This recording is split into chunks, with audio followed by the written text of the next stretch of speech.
Multitasking, multi-everything people out there. Take it away. Find your glory, write your story, fearless feet will carry you. Time you own it, take your moment, be a fire burning through. Hustling from night until morning, grinding it out, it won't be long. Feel your power, it's your hour, you inspire, you are strong. Enjoy your Zoa. No applause? You're all fired. Hey, good morning, America.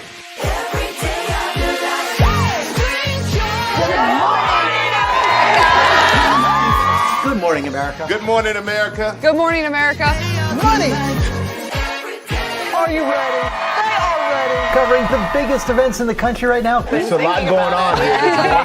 It's always a good time. That's what the show's about. That's good. Really good. Very good. Coming in hot. Jimmy coming in hot. It's far from elementary. Oh. Good morning, America. I'm not going to try to strut like Michael or anything. I have known George a long, long time. Have you ever gotten him to dance? Look at that face. You don't just see it, you feel it. I'm in. I'm in. I'm in too. I'll be there. I am here and so happy. I'm in. I'm in too. I'm in. That tells you something when Snoop Dogg's in. Michael, George, Lara, Ginger. Prepare for a journey beyond imagination, beyond belief, beyond anything you've experienced before. Universal Epic Universe, a new theme park where you'll step through extraordinary portals to 5 immersive worlds. Prepare for a cosmic voyage of discovery, an isle of fire-breathing excitement, a shadowy world of monsters and mystery, new wonders in the wizarding world, and a new way to play. Plus the splendor of a magnificent resort hotel overlooking the park. It's all new excitement at Universal Orlando Resort.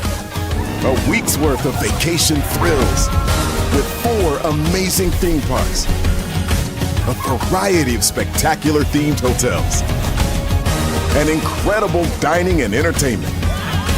It's all at Universal Orlando Resort, where you'll find new adventures every day. Explore the astonishing worlds of Universal Epic Universe at Universal Orlando Resort.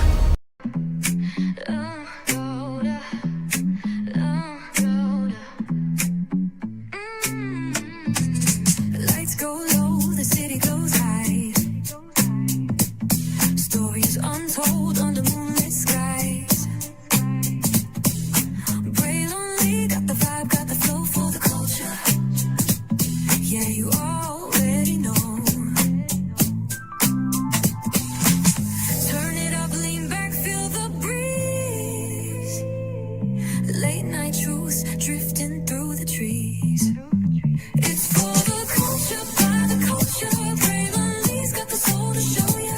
Breaking it down, lifting it higher. Feel the rhythm, spark the fire.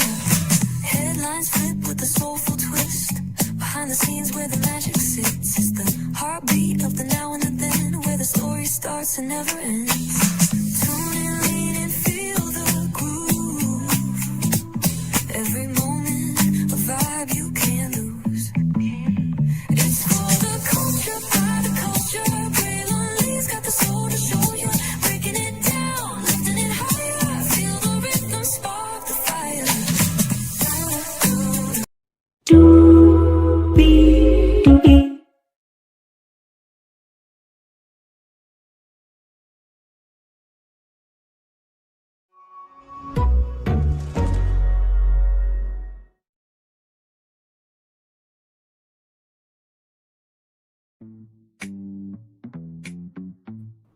What's going on? What's going on? What's going on, good people? Hello, hello, hello, hello, hello, hello, hello, hello, hello, hello. You.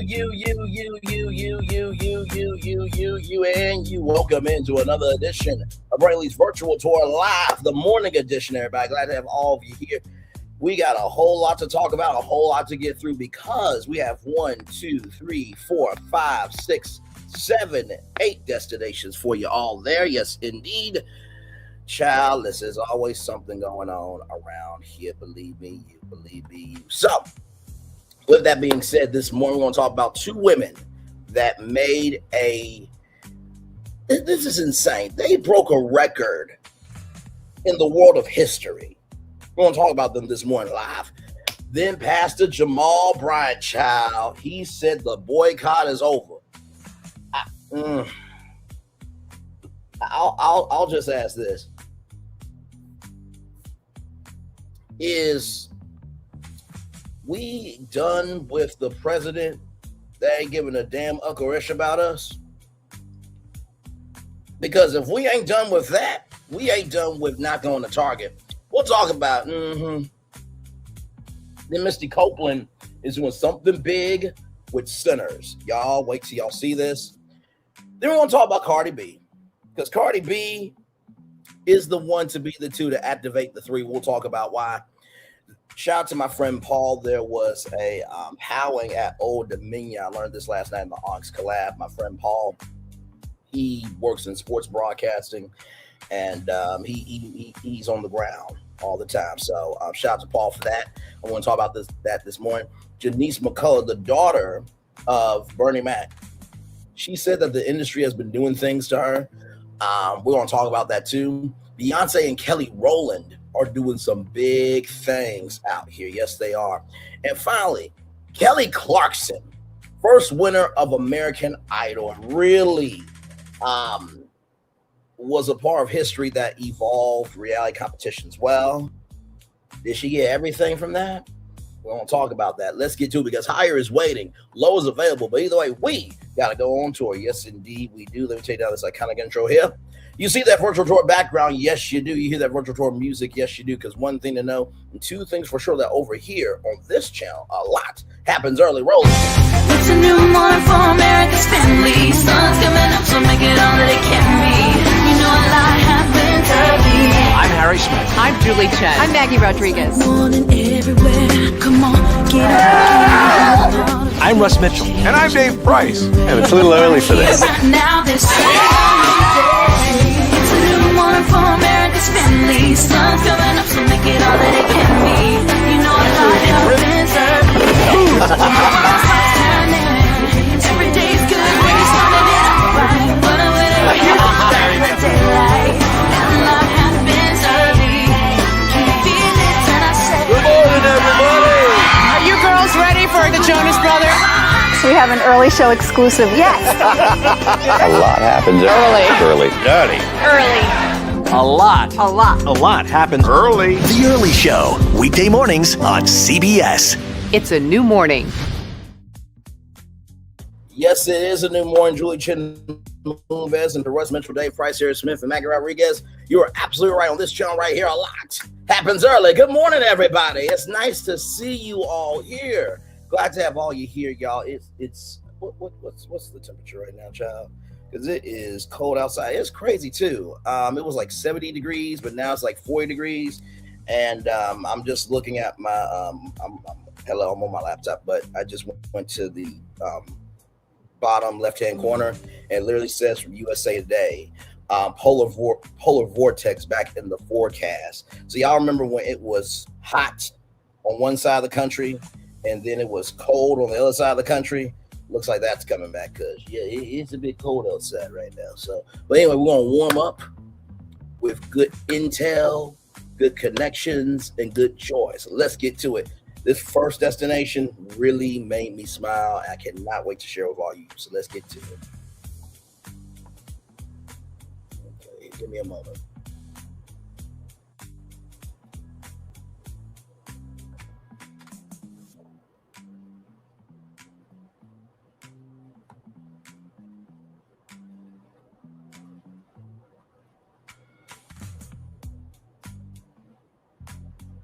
Come on now. There we go. Okay. right here. So from blacknews.com, 2 black women educators taught a Black History Marathon for 33 hours to break a world record. Let me say that 2 more times here. 2 black women educators taught a Black History Marathon for 33 hours to break a world record. 2 black women educators taught a Black History Marathon for 33 hours to break a world record. Quinta Bronson, I'm going to need to get these 2 women on Abbott Elementary and cameos, okay? Because this is huge. Let's get into it.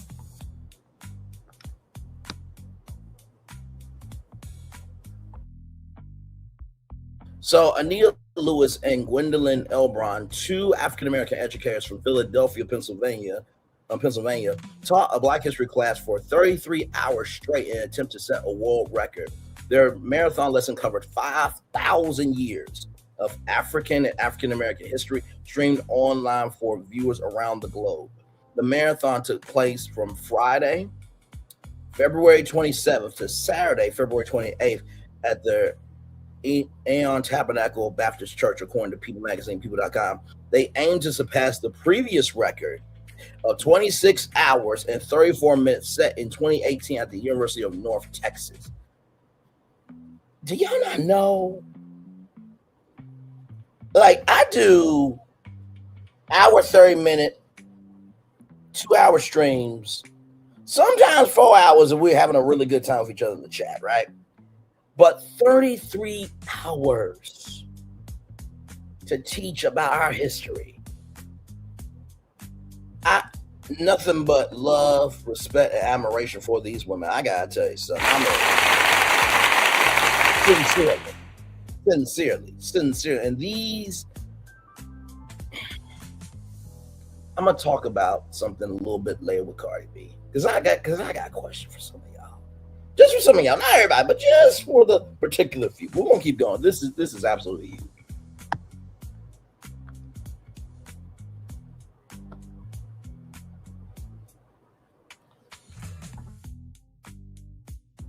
Lewis came up with the idea after earning her doctorate and wanting a meaningful challenge. She connected with Elbron through Urban Intellectuals, an organization dedicated to promoting positive Black history and culture. Together, they carefully planned the 33-hour lesson, arranged witnesses, a certified timekeeper to document the attempt for Guinness World Records. The 2 women almost taught nonstop, only taking a 5-minute break each hour.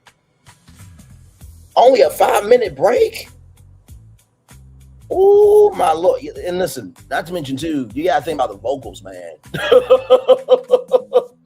And also, too, you got to think about if you're doing a PowerPoint presentation, right? You got to think about photos and videos and, getting all the guests together. Wow.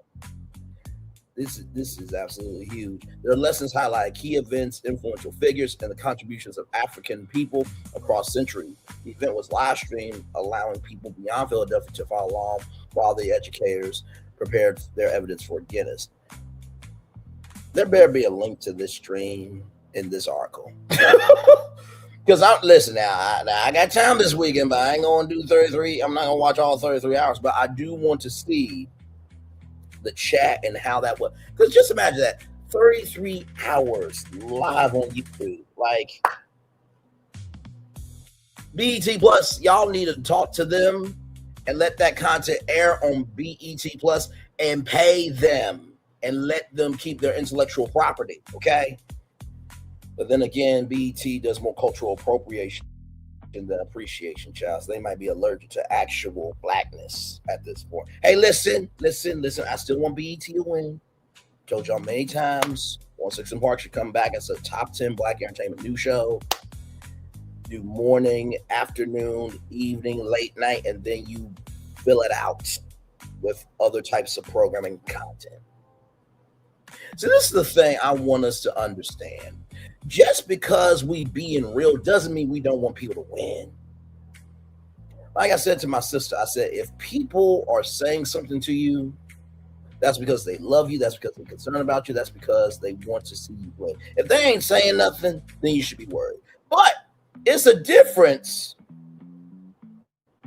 when people aren't saying anything, but yet they want to say this, that, and the third about you, but they can't ever do a fifth core or half of what you do in their real life or virtually, that's different. You don't listen to those people. They just talking to the air, talking into the cosmos, whatever, is because nobody's responding back to them.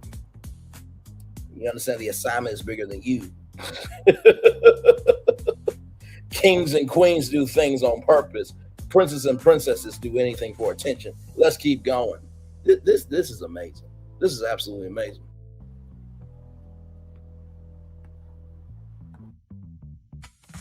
Audience members praised their dedication and stamina. When I see their strength, I see me one, Tindy said. Lewis and Ebron hope their record attempt inspires others to learn and pass on Black history to future generations.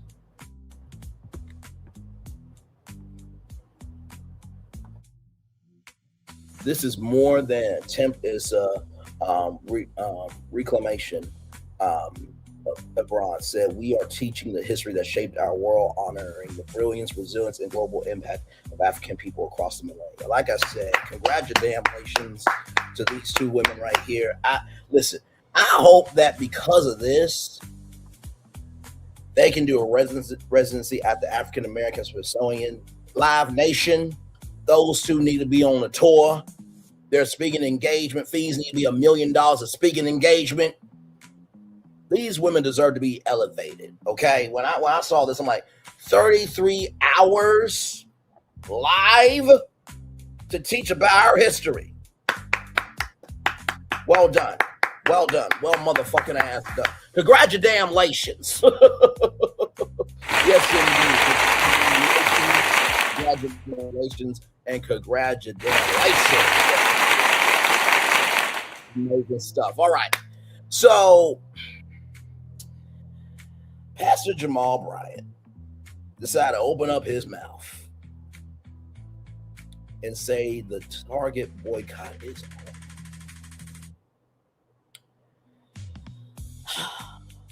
Y'all know, right, how I felt about this, right? And I even showed y'all a jacket I have, right? I don't wear it anymore.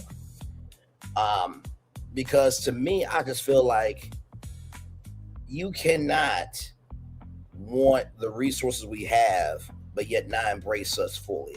I've always believed that about any person, place, thing, concept, what have you. Don't culturally appropriate us, but not culturally appreciate us. You know what I mean? That's not cool with me. But let's talk about from blavity.com. Here we go.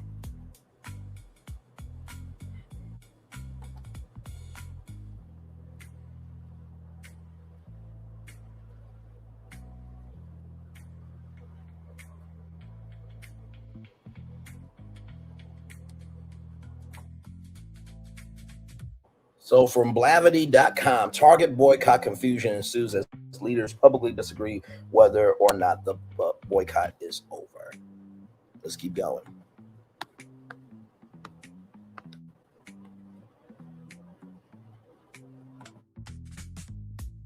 Competing comments and statements this week have some confusion over whether or not the year-long Black boycott against Target is ending or continuing amid disputes over who started the boycott. A leading pastor in the movement has declared victory at the end of the campaign, while the activists are seeking an apology from the megastore chain or simply demanding the boycott continue. Reverend Jamal Bryant declares the Target fast is over. Nina Turner and Tamika Mallory demand apology from the company.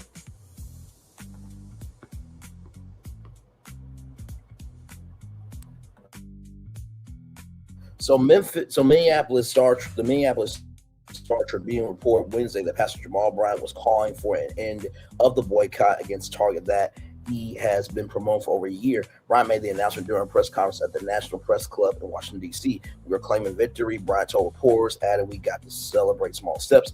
Target, meanwhile, responded, saying in a statement that it was pleased to be moving forward. According to the Minneapolis Star Tribune, the Minneapolis-based retail company pledged to continue showing up as trusted neighbors while delivering results for team members, guests, and more than the 2,000 communities in which it represents. I feel like that should be which it represents, but they were probably trying They were probably trying to say that, but they put that. Okay, listen. You know, at the beginning, middle, end of the day, right? We will continue to show up. That's a very blanket statement, right? Very blanket statement. Because how are you going to show up, right? Now, we all know about the Essence Festival of Culture and how everybody was upset, right? That Essence took money from Target when they're not doing DEI. But of course, me being a media nerd of social media, I actually understood it because they have contracts. And if you don't fulfill your end of the bargain, then you get a lawsuit, right? So, not excusing it, but just, giving some context, conjecture, and connection. How you show up, for example, is maybe for the, all the people that are getting rounded up, y'all are Target. Y'all can't do toiletries and hygiene products. Y'all got blankets, y'all got heaters, y'all can't contribute. That's what I mean. If you're not going to execute how you show up, don't give a blanket statement about it. Sincerely. So let's keep going. This is crazy. Brian, pastor of the Atlanta-based New Birth Missionary Baptist Church, later explained that the immediate Target fast is coming to an end due to Target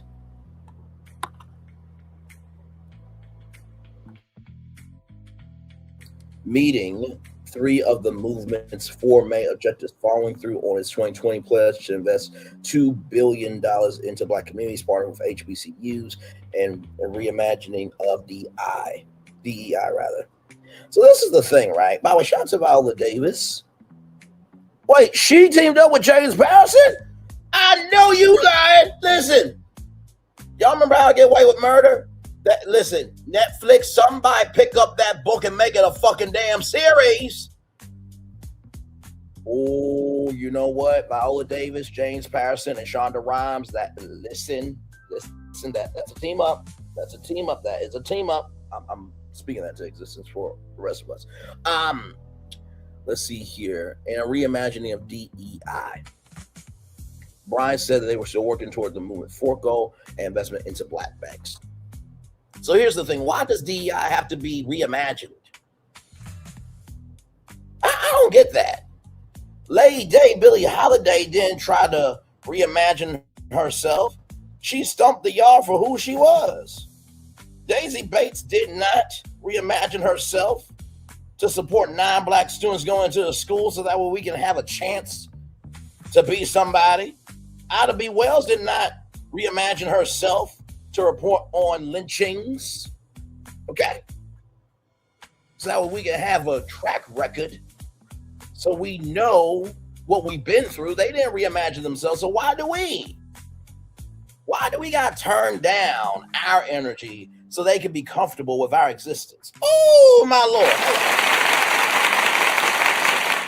Why do we have to turn down our energy so they can be comfortable with our existence? Why do we have to turn down our energy in order for them to tolerate our existence? I don't get that. I don't get that. Y'all give me one moment.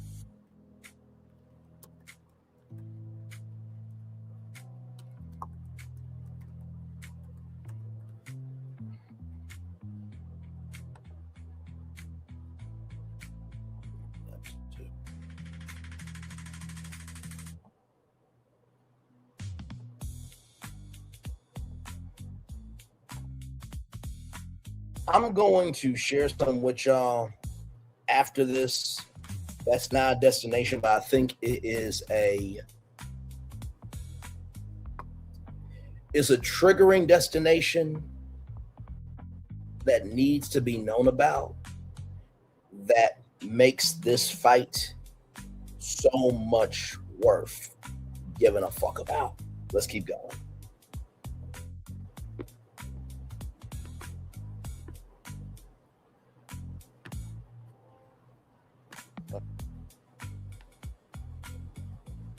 It's been a year and I'm grateful.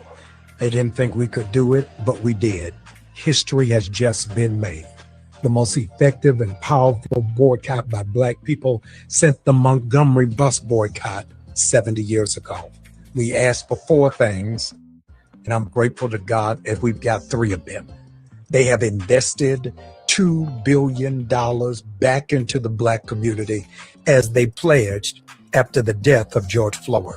On top of the $2 billion, an additional $100 million to immediate organizations that are meeting the needs within our community. Number 2, we asked them to partner with HBCUs.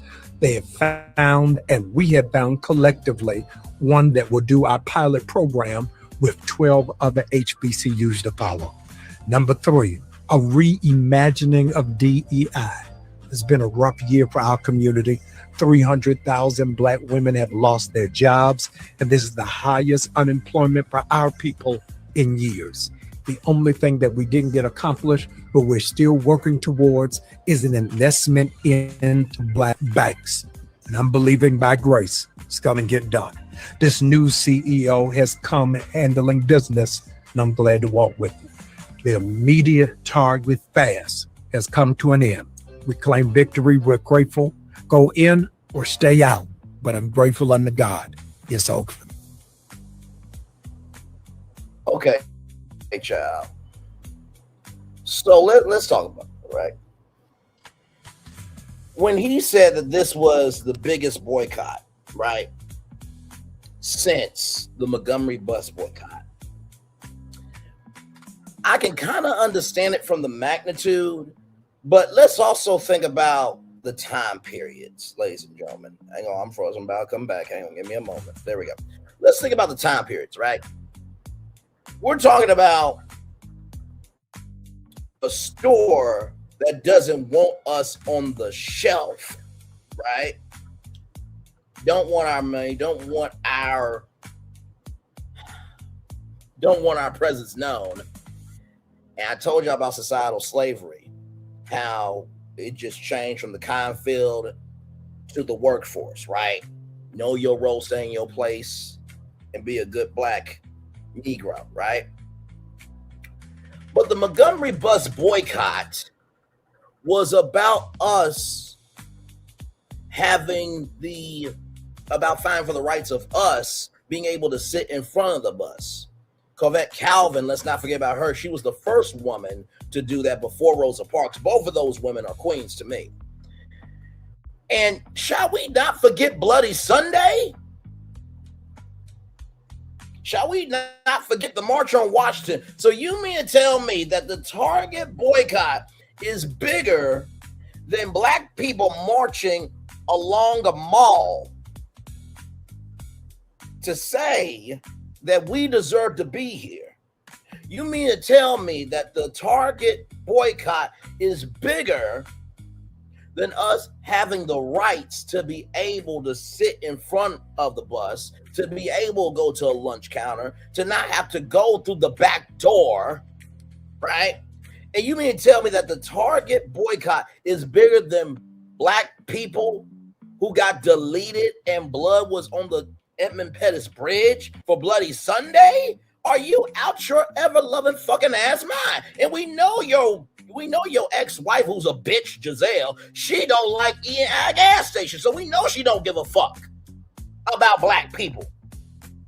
The only thing y'all two, you, Jamal, and Giselle did was raise those beautiful girls. I will at least give you that. That's all the fuck you get from me. What the fuck is wrong with you? And Giselle, your daddy was a part of the civil rights movement. Are you serious?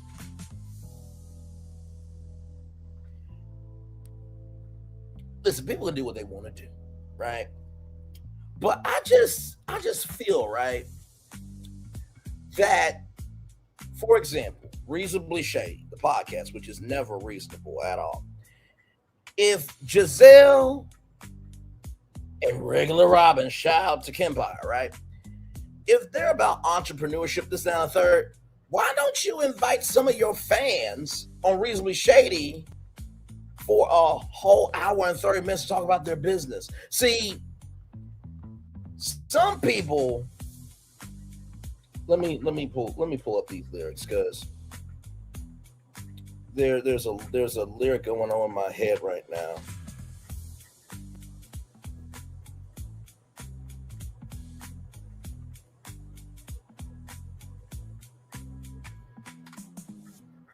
Let me pull up the lyrics because I think this lyric is very important. Why are lyrics? Okay, that's what I need. Because I'm going to read these lyrics at the end of this. Because y'all know how we roll over here. We use media conversations about many things. But that song says a lot about what's happening right now with this Target boycott. But let's keep going.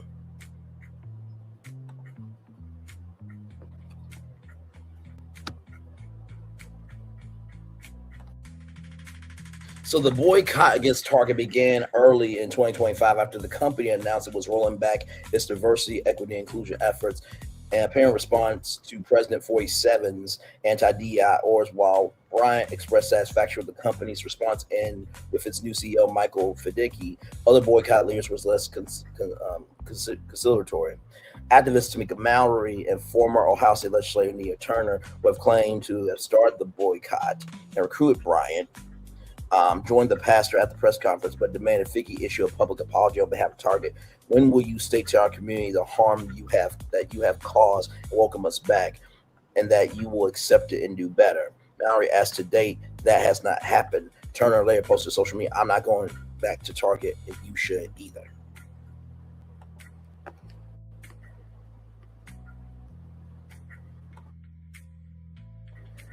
Nakima Levy Armstrong disputes boycott leadership, declares boycott is continuing. Meanwhile, activist Lamika Levy Armstrong declared that the boycott was ongoing while breaking publicity with the other leaders. We are still boycotting Target. Levy Armstrong posted, "Don't believe the lies from Pastor Jamal Bryant, Tamika Mallory, and Nina Turner. They didn't start the boycott.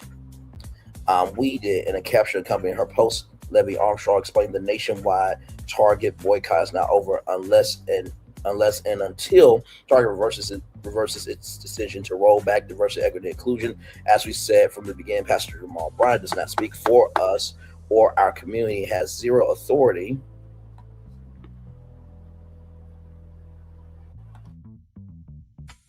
to end the nationwide boycott Target, a company that is headquartered in Minneapolis. Excuse me, y'all.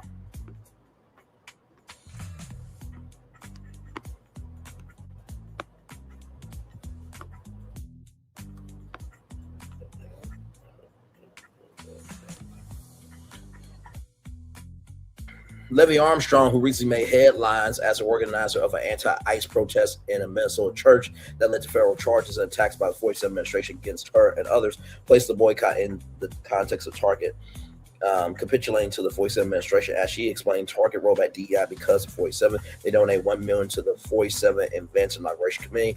Target has also allowed ICE to stage in its parking lots during Operation Metro Surge.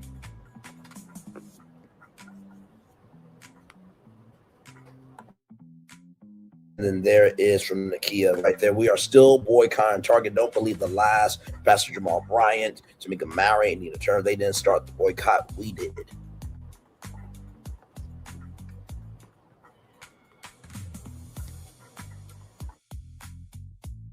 The competing messages coming from the leading faces of the Target boycott leave uncertainty over the stats of the campaign, what concessions Target may make in the future. While leaders like Bryant seem eager to work with the company, other boycott leaders have declared that Target has not met the campaign demands and urged white customers to continue to avoid the company until it makes greater changes. You know, I will just say this. Had it not been for the civil rights movement and the people that were birthed and was raised and got to grow up and be those agents of evolution, we wouldn't be where we're at. So we're saying it's over for this, but they didn't stop until we got everything we wanted with the civil rights movement. Get the fuck out my face. Sincerely. I'm going to read this song. I'm going to read the lyrics of this song, y'all.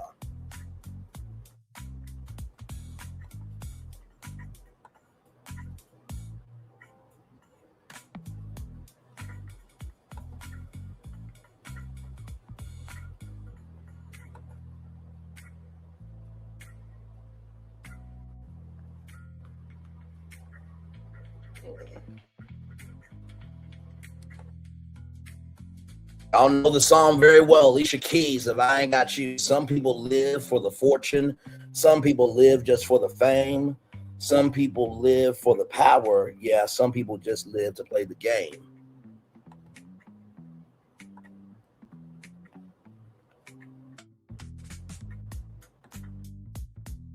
Some people think that the physical things define what's within, but I've been there before, and that life's a bore, so full of the superficial.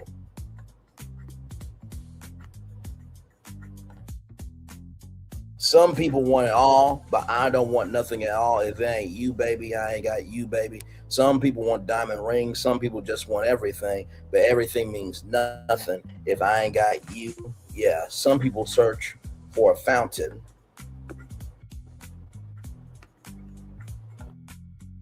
That promises forever young, you know. Some people need dozen roses, and that's the only way you prove love to them. Hand me the world on a silver platter, and what good would it be with no one to share, with no one who truly cares for me? Some people want it all, but I don't want nothing at all.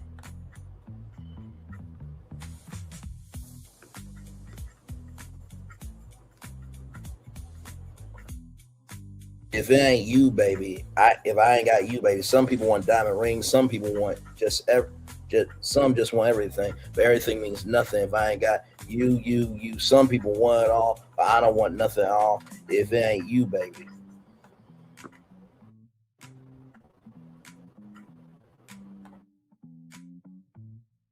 People want diamond rings. Some just want everything, but everything means nothing if I ain't got you. Yeah, if I ain't got you with me, baby. Oh, said nothing in this whole wide world don't mean a thing if I ain't got you with me, baby.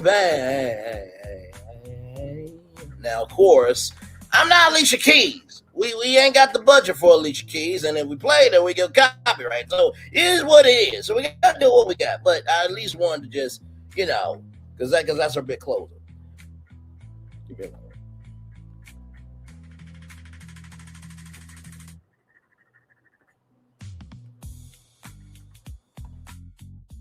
Focus on this part right here.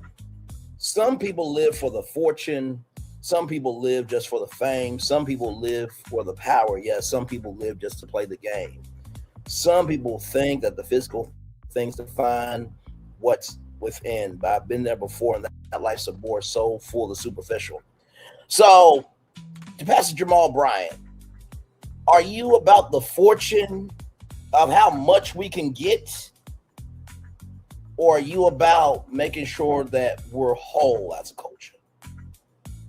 Some people live just for the fame. Now, Pastor Jamal Bryant is a pastor, but he also has a podcast, and, you know, he's a media personality. So is it about you doing good work, or is it about the fame of how good the work you do is seen? And are you living for the power of being able to utilize it to help everybody, or as long as the power works in your favor, you good? And you do realize when you play the game to what they want, you lose the game of what you were trying to win, right? And it's not really about the physical things of us on the shelves at Target, but it is defining that what's within us actually matters. So I just wanted to bring these lyrics up because I'm just like, this clearly relates to Target. Now, I said I was going to talk about a destination. I didn't put it on the main show, but I think it's a great destination. And I say great destination, not in terms of the content matter of it, but it's a great destination to let you know that, y'all, that's not the only assignment we need to be caring about. So let's get to it from Black Enterprise Magazine, blackenterprise.com.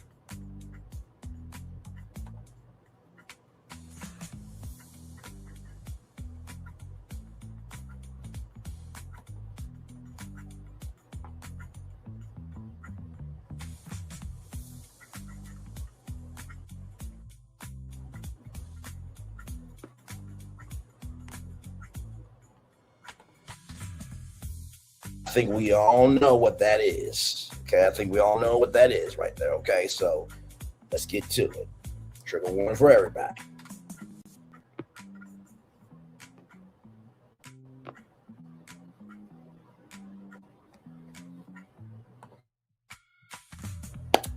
New report reveals 70 suspected.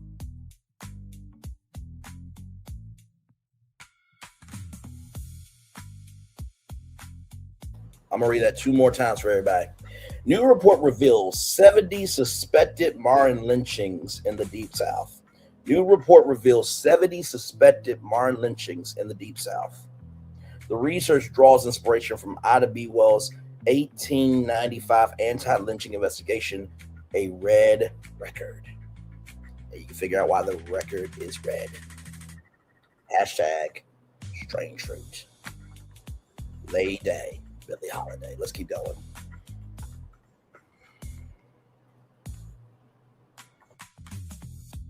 A new report says that more than 70 suspected modern-day lynchings have occurred across 7 southern states since 2000, challenging the long-held belief that the lynching ended decades ago. We did a destination,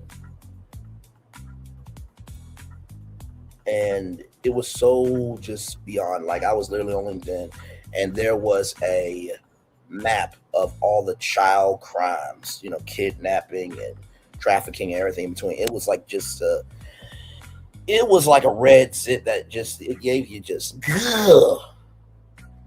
And we did that by showcasing sundown towns. If you don't know what sundown town is, basically you better be up in the morning where there's daylight out, because after hours, you may not have another hour. You can put 1 + 1 and make it equal 2. Okay, let's keep going.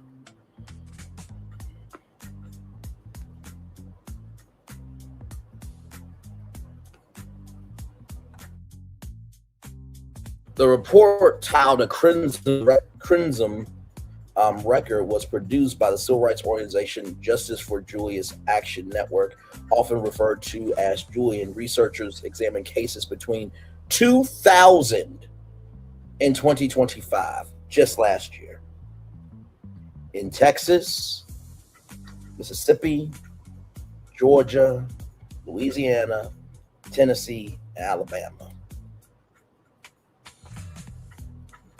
Texas, Mississippi, Georgia, Louisiana, Florida, Tennessee, Alabama.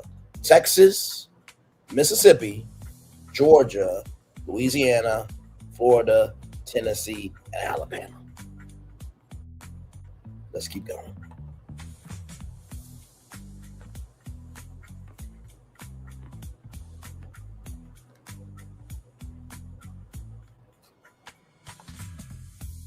According to the report, investigators identified more than 70 suspected modern-day lynchings in those 7 states, with Mississippi recording the highest number at 20 cases. With Mississippi recording the highest number at 20 cases. With Mississippi recording the highest number at 20 cases. The study reviewed deaths involving victims from marginalized communities and examined whether circumstances surrounding those deaths reflected patterns historically associated with racial terror violence.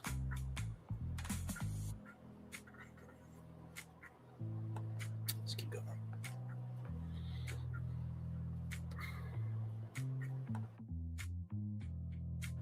The research draws inspiration from Ida B. Wells' 1895 anti-lynching investigation, A Red Record, one of the earliest documented efforts to catalog racial terror killings in the United States. By referencing Wells' work, the authors argue that racial violence did not disappear. Instead, it became less visible in official records.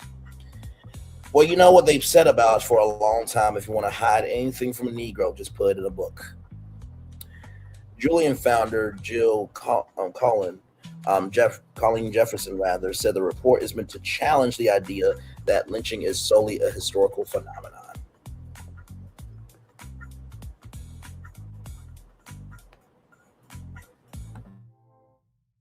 Lynching has never disappeared. It has adapted, hidden behind silence and indifference, Jefferson said in remarks included in the report's release. The report points to several recent deaths cited by researchers as examples of cases that raise questions among families and community members. Among them are Tory Medley, who was found hanging from a tree in Mississippi in 2025. Tory Medley, who was found hanging in a tree in Mississippi in 2025. Tory Medley was found hanging in a tree in Mississippi in 2025.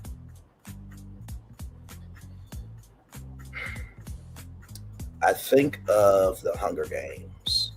Are you coming to the tree? I'm not saying that, okay, that Pantheon and everything in between, I was literally talking to some friends. I'm like, every time I watch the Hunger Games, I like get comfortable at the fact that I'm not in the age bracket. Like, for real. And movies like the Hunger Games and other movies, I respect the freedom of speech, but I also hate that what we talk about, we don't want, we consume. Let's keep going. And Trevante Sherbert Helverton, a 29-year-old whose body was discovered hanging from a tree in North Georgia in 2024. Trayvon Stubert Helton, a 29-year-old whose body was discovered hanging from a tree in North Georgia in 2024. Trevante Sherbert Helton, a 29-year-old whose body was discovered hanging from a tree in North Georgia in 2024. The report also references the 2018 death of Willie Andrew Jones Jr., a 21-year-old hanging from a tree in Mississippi. The report also references the 2018 death of Willie Andrew Jones Jr., a 21-year-old found hanging in a tree in Mississippi. The report also references the 2018 death of Willie Andrew Jones Jr., a 21-year-old found hanging from a tree in Mississippi.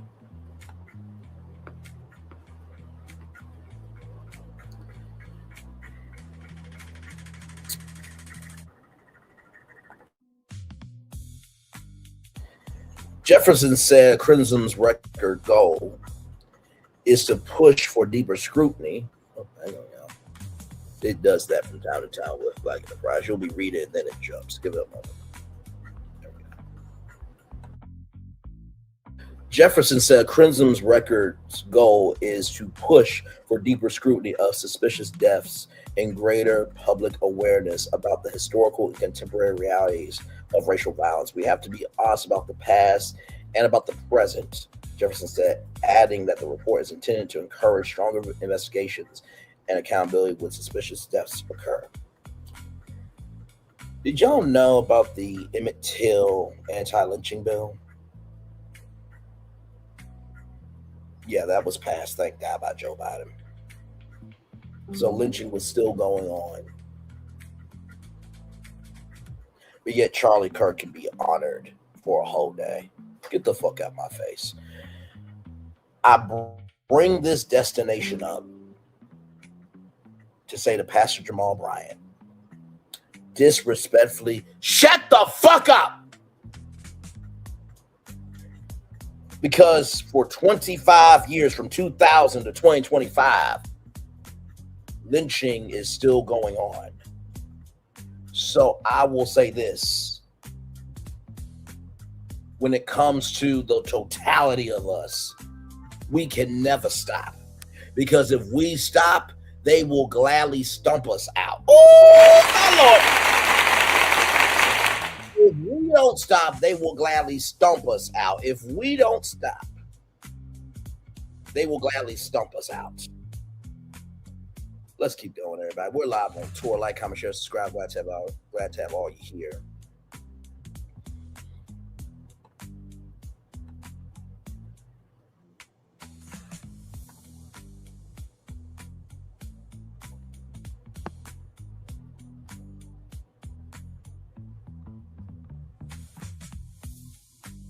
Now, this next destination makes me really excited, y'all. Let's get to it. Here we go.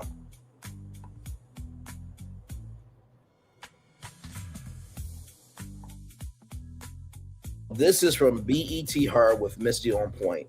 Just days after defending ballet's place in culture. So, Timothy Chalamet said that ballet is really not important, this, that, and the third. First of all, just because you are not cultured does not mean other people. Just because you're not cultured doesn't mean other people output. Just because you're not cultured yourself doesn't mean that other people are cultured. I know what I'm trying to say, y'all. Give me a moment. I need some coffee.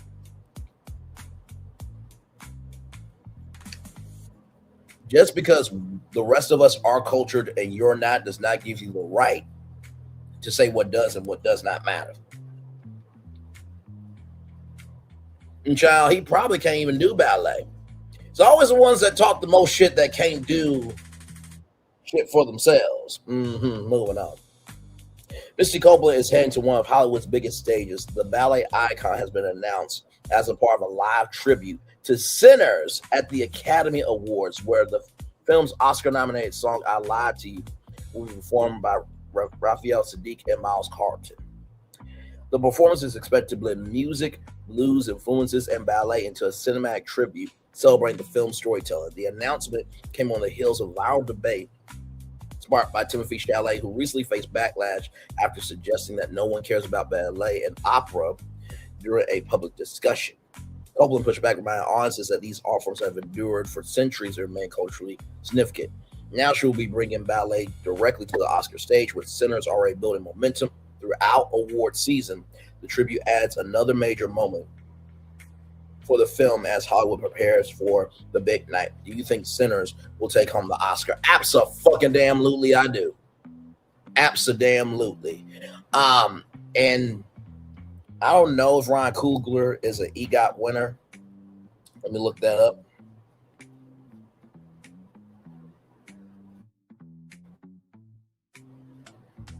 Ryan Coogler, an EGOT winner.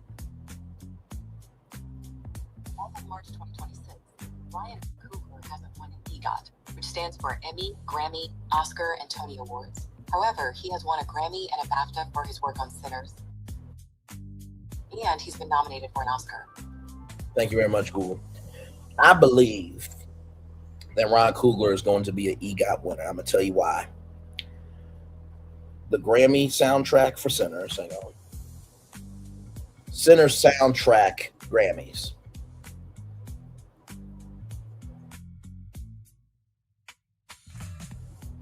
So, Louis Gorson wins Grammy Award for Sinners score.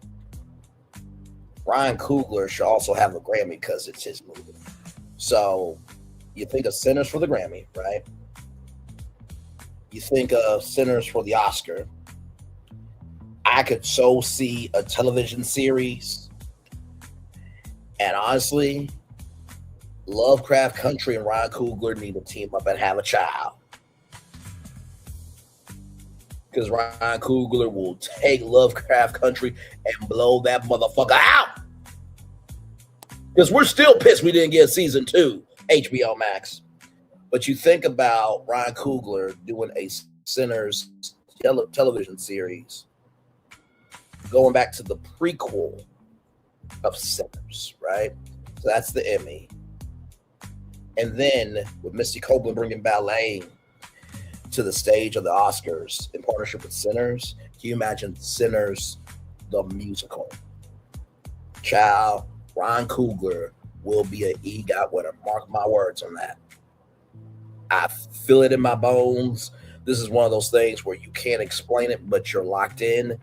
Ryan Coogler will be an EGOT winner. Ryan Coogler will be an EGOT winner. Ryan Coogler will be a EGOT winner, okay? Stop. Now let's get to Cardi B, okay? Here we go.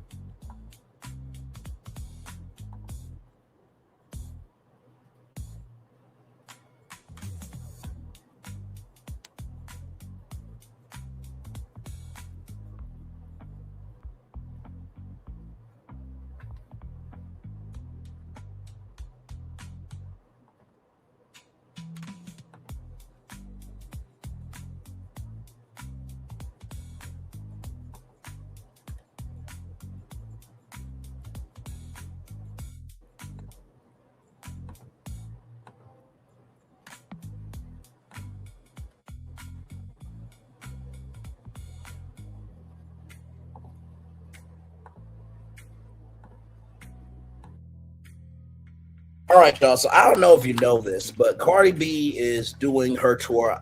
I Am the Drama tour and selling out. Okay, I'm always going to elevate somebody doing good in the neighborhood. But let's get into this.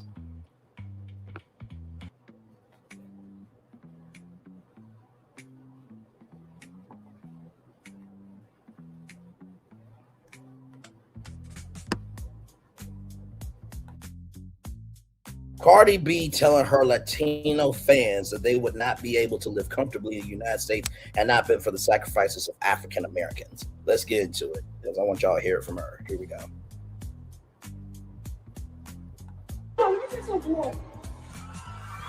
You don't want me to die, don't you?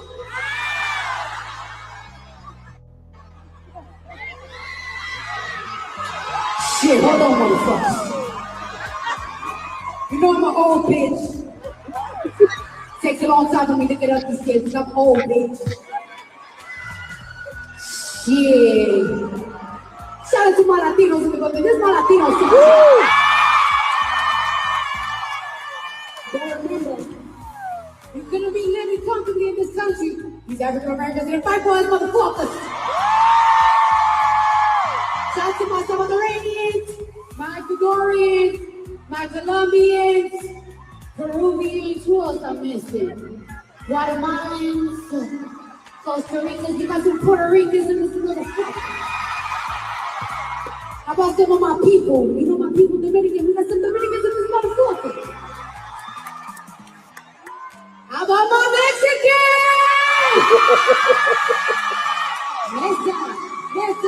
Vete con esa aplauda. Vete con esa aplauda. Mándale.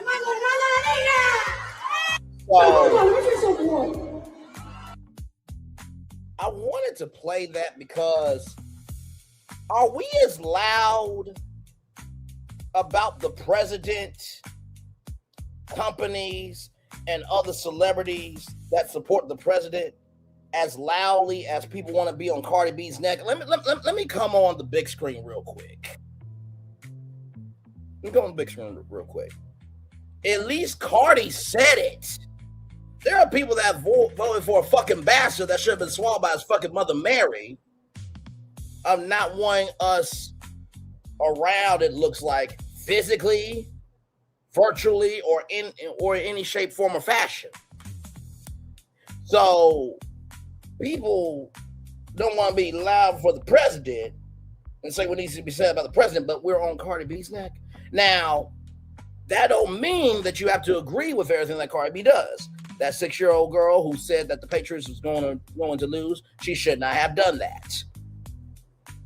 There's a puppy bowl that predicts winners. Like, that was a bridge too far. But I'd rather have a Cardi B than a Nicki Minaj held to the low. I mean, good Lord. Now, wait a minute. Now I'm getting a phone call coming in. Wait a minute. Okay, Ty Chrisley, listen, we're live right now, brother. Wait a minute.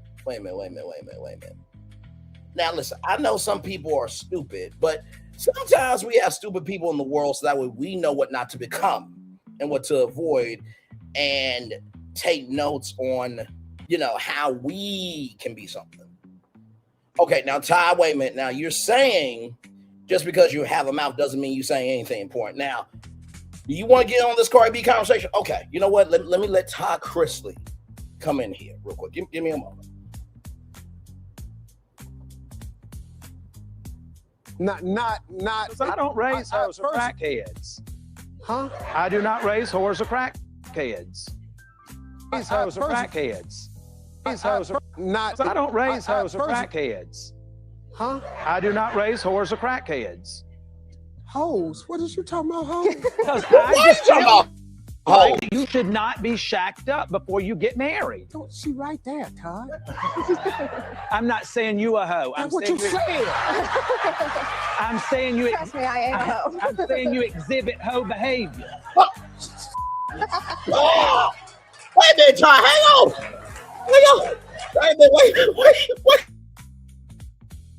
Wait a minute, Ty Chrisley. So you're not saying, oh my God, wait a minute. So you're not saying people who are behaving stupid are stupid. And you're not saying people who have a mouth don't don't have to be saying anything important. But you are saying if you are using your mouth to say stuff that don't matter, and you are moving stupidly, but yet trying to call the people stupid, it takes a hoe to know hoe behavior. But you're not saying one's a hoe. You're just saying they exhibit a hoe behavior. Let me play that 2 more times to make sure that's exactly what you're saying. Hang on. Give me a moment, yo. What you saying? Hoes. What is you talking about, hoes?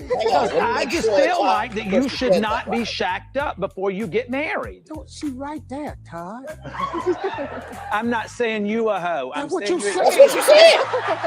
I'm saying you. Trust me, I ain't a hoe. I'm saying you exhibit hoe behavior. Okay, well, just one more time, y'all. I just want to make sure that he said that right. Todd Chrisley saying you ain't a hoe, you just exhibiting hoe behavior. Let me make sure one more time, y'all. Let me get some coffee. Hang on 1 second.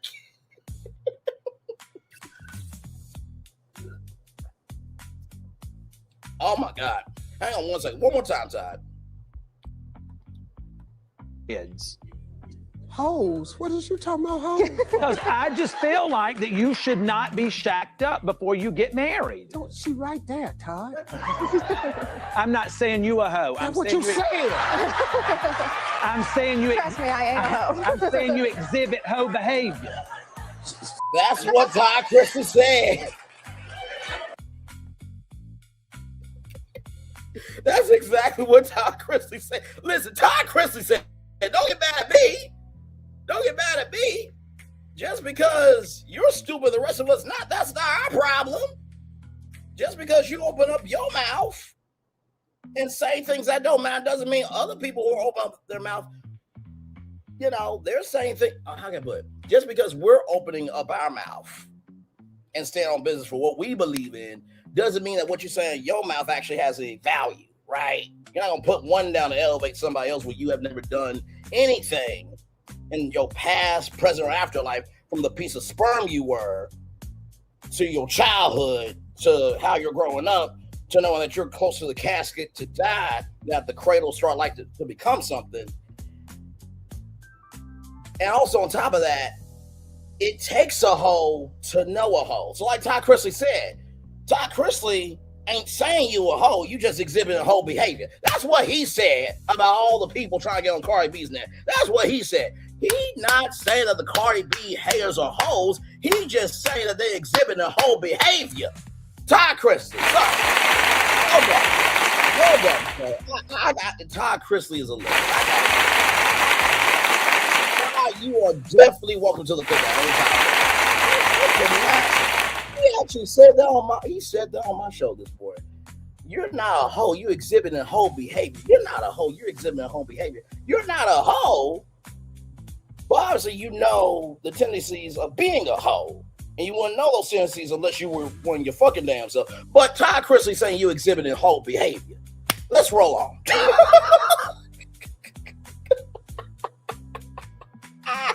Moving on, child. So let's talk about this. My friend Paul, shout out to Paul, great brother. He told me about this story at Old Dominion. I want to bring it to you now. So here we go.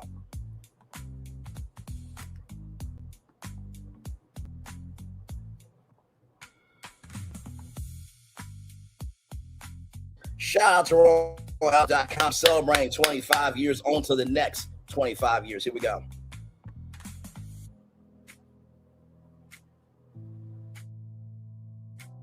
Old Dominion University locked down after Constant Hall attack. A powman opened fire inside Constant Hall just before 11 a.m., injuring 2 people before being deleted.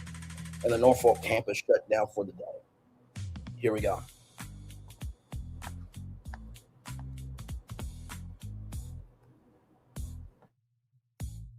A powman opened fire inside Constant Hall on the campus of Old Dominion University in Norfolk, Virginia this morning, injuring 2 people before being deleted. The powing began at approximately 10:49 a.m., so 11 minutes before 11 a.m., and prompted an immediate campus-wide emergency alert, instructing students and faculty to follow, hide, and fight protocols. and to avoid the area. The two injured victims were transported to a local hospital. Their conditions have not been publicly disclosed. University officials have not said how the Powman died, whether by self-inflicted means or through law enforcement action. The Powers' identity and any potential motive remains unknown as of this afternoon.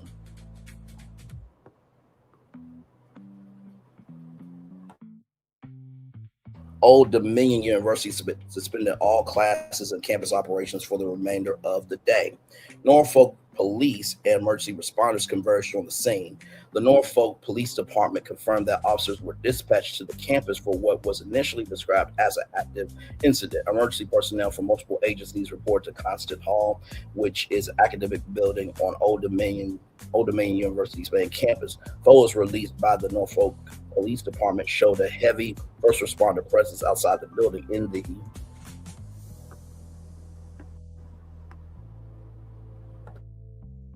minutes and hours following the powering. University Communications Vice President Kimberly Osborne confirmed the active threat shortly after the initial alert went out and said additional information would be shared as it became available. The university issued its first formal update around 11:30 a.m. Confirming the Powman was dead and that 2 people have been injured. Authorities asked the public to stay away from the area surrounding Constant Hall while emergency personnel continue to process the scene.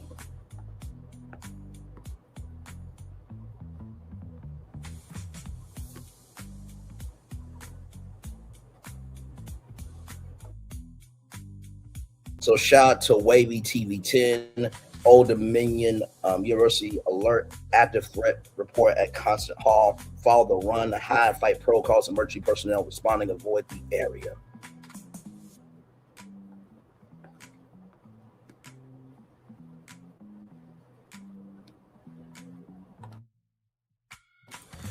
So the powering at let's see.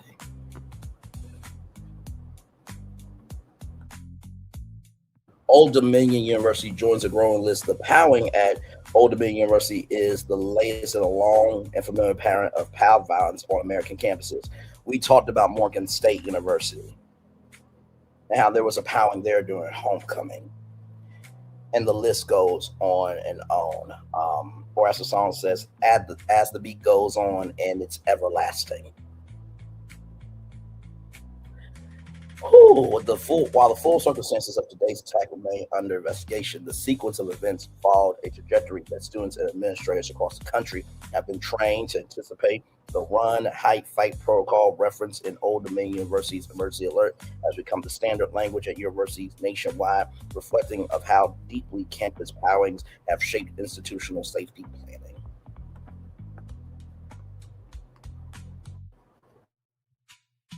Old Dominion University is a public research institution with an enrollment of more than 23,000 students. Its main campus sits in the urban core of Norfolk, a mid-sized city in Virginia's Hampton Roads region. Hampton University, shout out to them as well. Constant Hall, where the powering took place, is a centrally located academic building that would have been active today or this morning. During the spring semester. What remains unknown.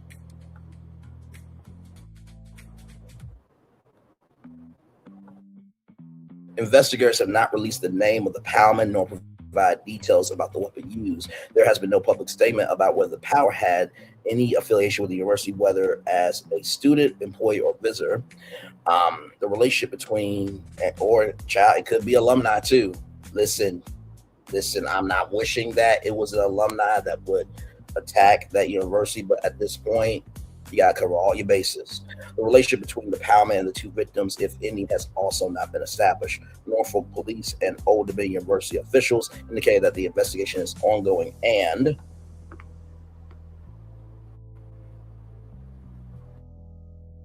that further information will be released as it becomes available. Additional surveillance footage and witness interviews are expected to help construct the timeline and circumstances of the attack.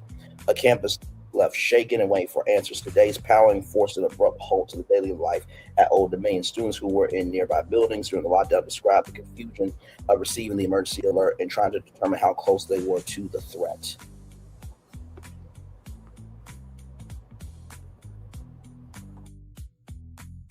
For a campus community already familiar with active power drills, the experience of living through an actual event carries a weight that no training exercise can fully prepare anyone for. The university has not yet announced when normal campus operations will resume. Counseling and support resources are expected to be made available to students and staff in the coming days, though Old Dominion University has not issued a formal statement on those plans as of this afternoon.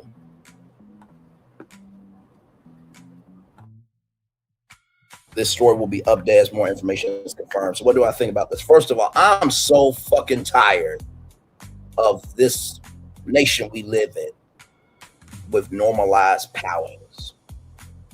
Can we get that? Just can we understand that as a culture? Kids had to march for their lives, right? Steve Scalise got powed down, right? Remember the movie theater powing, Columbine, and many, many more. And with Alex Preddy and Renee Good and the other brother who got powed by off-duty ICE agent. Can I just ask y'all a question? Are y'all tired too?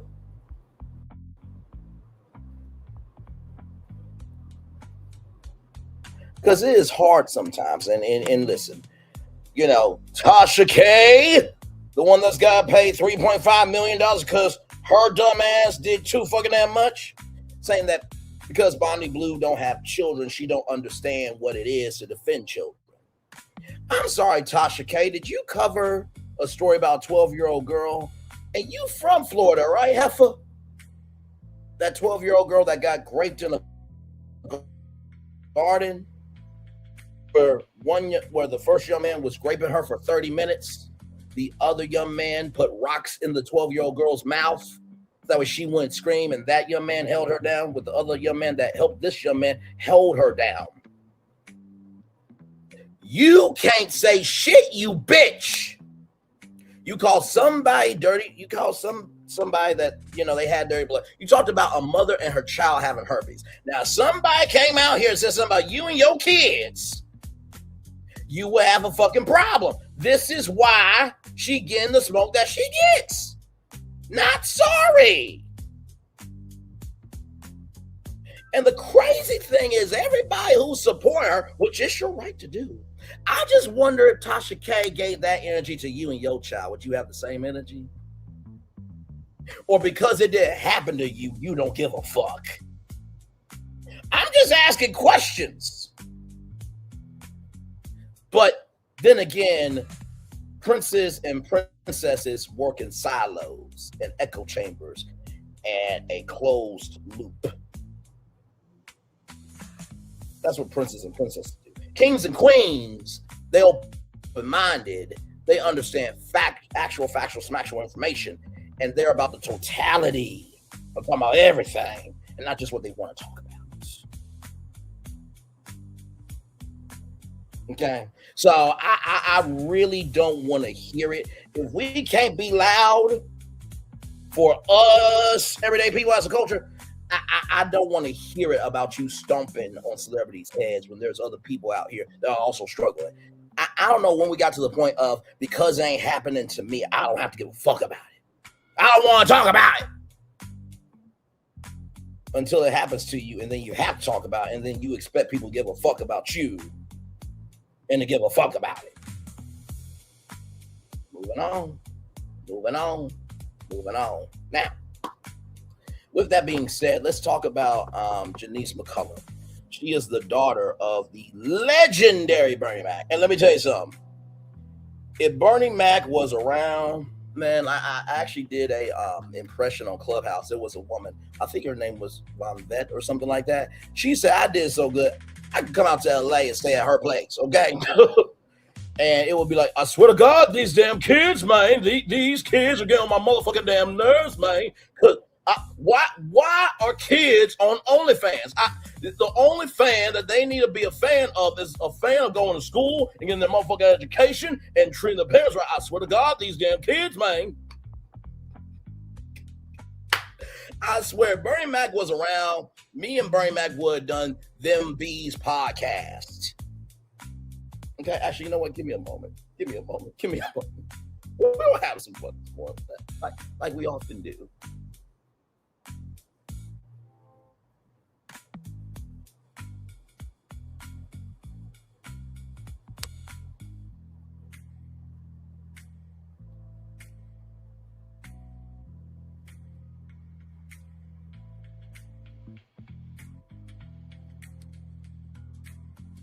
Okay, so I'm gonna just say this right now.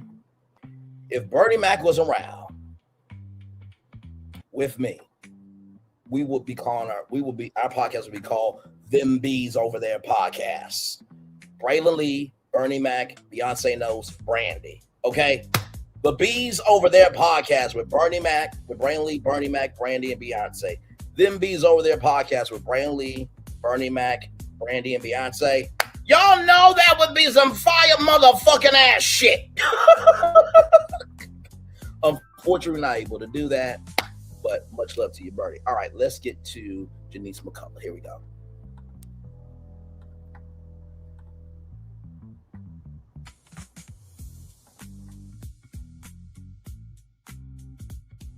Shout out to Hollywood Unlocked for this.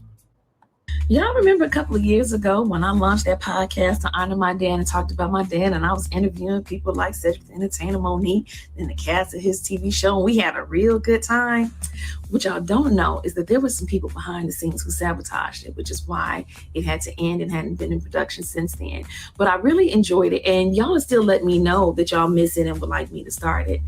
I'm thinking, though, this time around, if I revamp it, I think I'm not going to be so PC. I think I'll talk about some stuff that y'all don't know about, especially some stuff that has happened since my dad's death that a whole lot of people, I know they don't want me to talk about. But I think I've been quiet for too long, and I think it's time to tell the whole truth and nothing but the truth. What y'all think? Who you with? Let me know. Listen, I'll come on as a social media coordinator for you. I think that it's been long overdue. That it's cool when y'all do it, but ain't cool when we do it. She is the daughter of Bernie Mac. And not to mention, too, why do that to her daughter? Like, that's just despicable, criminal, and despondent behavior. And y'all looking dusty while doing it, okay? I'm just going to say that because, like, why attack her? Like, she didn't do nothing to you. If you didn't get to where you got to in life, that's not the daughter's fault. Some of y'all will go after people who are connected to them because you want to get your rocks off. But yet that person did nothing to you, but you want to have a hellish life. And so because you have a hellish life and other people want to move in peace, you just are a parasite. Because nobody gives a fuck about you. I can't get a witness from the congregation, the words of Stuart Scott. I can't hear nobody. But number 3, and I said this in my description box, when we attack people trying to tell our history, we attack the spaces where we can learn history. When we attack the people telling history, we attack the spaces where we can learn history. When we attack people trying to tell history, we attack spaces where we can learn history from. So, of his passing and watching how people have been moving since he's been gone, and how, you know, he used to always say, if you ever want to be loved, you ever want to be special, just die. Everybody loved him, man. And watching how there are so many people who love to profess how much they love my dad, and knowing how grimy and dirty they are behind closed doors when it comes to him, has just been wild. Like, I can especially say it because I'm gonna tell y'all, I have been treated the worst I've ever been treated in my life since my father's been dead. By people you would not ever expect it to be. But let some cameras turn on and they gonna cry and they're gonna tell you how much, oh, I love him so much. Oh, I just love him so much. And even the people who haven't outrightly participated in the cruelty, they just kind of sat back like, that's messed up. After his passing and watching how people have, that's messed up. But then they'll turn around and be kikiing with the people who've been cruel. And honestly, a lot of people I ain't even heard from since my dad died. And we talking people I've known, grew up knowing. Even in the industry, there are people, you know, who will get on and say how much they love my dad. And then behind closed doors, that's it. And I'm not saying people need to martyr themselves to someone who's passed away, but it's wild because a lot of those people know if they had gone first, my dad would have been there for them. And they know who they are. Like everything I'm saying, folks know I'm not lying. That's messed up. But then they'll turn around. Well, in the words of a quote from Cat Williams, if you wanted me to tell the history about you, you should have treated me better. I can't tell a history, right, that ain't there. You can't ask for people to be a blessing about your name when you've been moving like a curse on their name. Oh my God! Oh my God! Let me say that on the big screen, child. You cannot expect people to be about being a blessing about your name when you've been moving as a curse on their name. You cannot expect people to be a blessing about your name when you have been moving as a curse with their name. Oh my God! Woo, that's a word right there. JeNiece McCullough, I pray the podcast comes out. And like I said, if you need an interview, I am so down. And not to mention too, you are also more than your dad, so I would love to hear about who you are too, beautiful sister. So shout out to you. I hope that she takes it to the heavens with that podcast. All right, let's get to some people who are always doing good in the neighborhood. Beyonce, Knowles, and Kelly Rowland. Let's get to it.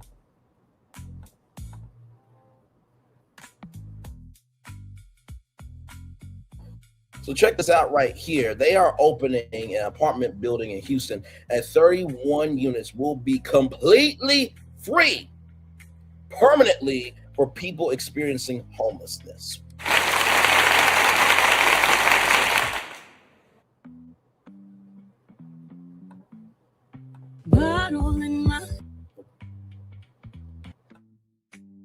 I wish I could play the music, y'all. But I can't. Copyright. But anyway, construction is almost done, as you can see there.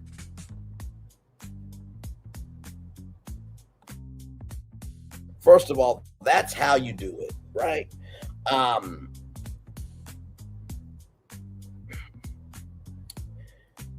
You know, I don't know how Beyonce does it. I really don't. And Kelly Rowland, she's her own individual, but Beyonce has Sir Davis whiskey. She did her, Adidas line. She got Sacred. And, when it came to the Renaissance tour, right? I mean, that tour shut the motherfucking industry up. And then she said, I got something else for y'all. Cowboy Carter. If you ain't got the mouth, get the fuck up out the South. Down. What was that one lyric from New York City, from Louisiana down to New York City? 16 carriages, power away. I said, country, right? I'm to be in a state of mind where you have lived out your dreams and you now have the time, the energy, and commitment to be like, you know what? I don't want to do nothing today. I'm going to go home to Houston and we're going to have a barbecue at the Sir Davis Whiskey Visiting Center. Free barbecue. People get to hang out with me. I don't want to create no more music. I just want to help you. Or do anything she want to do. Do you not know how much of a privilege it is while you are still living to utilize your resources to help people? Well done to Beyonce and Kelly Rowland. Well done, well done, well done. Well done. Well done. Shout out to Culture Central, a great IG page there. All right, y'all. Now, Kelly Clarkson She should never been a talk show host. Sorry. Okay, listen. I do feel for her though, because she lost her ex-husband to cancer, and Kelly's assistant became the wife and everything else. But also too, I do pray that the staff and crew of the Kelly Clarkson Show get jobs. Even though I believe that Kelly Clarkson and Jennifer Hudson should not be talk show hosts, that don't mean that the staff and crew have to not have a job, right? So when you're able to see the bigger picture, you care about the bigger picture, right? But I want y'all to look at this.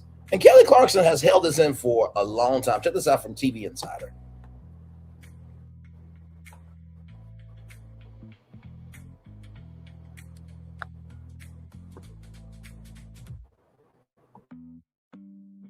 Kelly Clarkson calls out American Idol for lying about prize for winning the show. Let's get into it.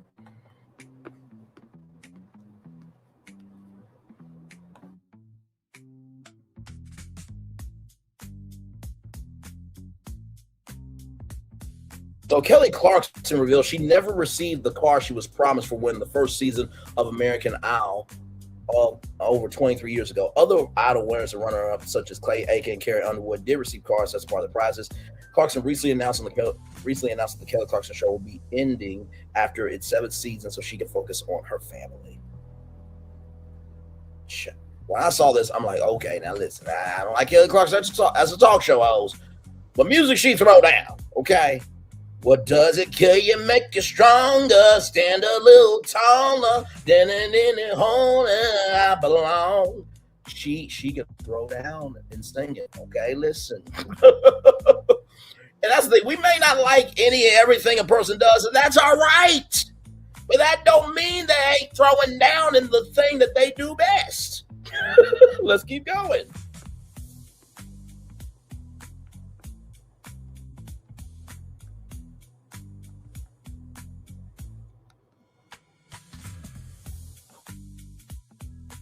It's been over 23 years since Kelly Clarkson won the very first season of American Idol, and she's still waiting on the car she was promised as part of her grand prize. The Since You've Been Gone singer made the revelation on Tuesday's March 10th episode of the Kelly Clarkson Show when speaking with Traders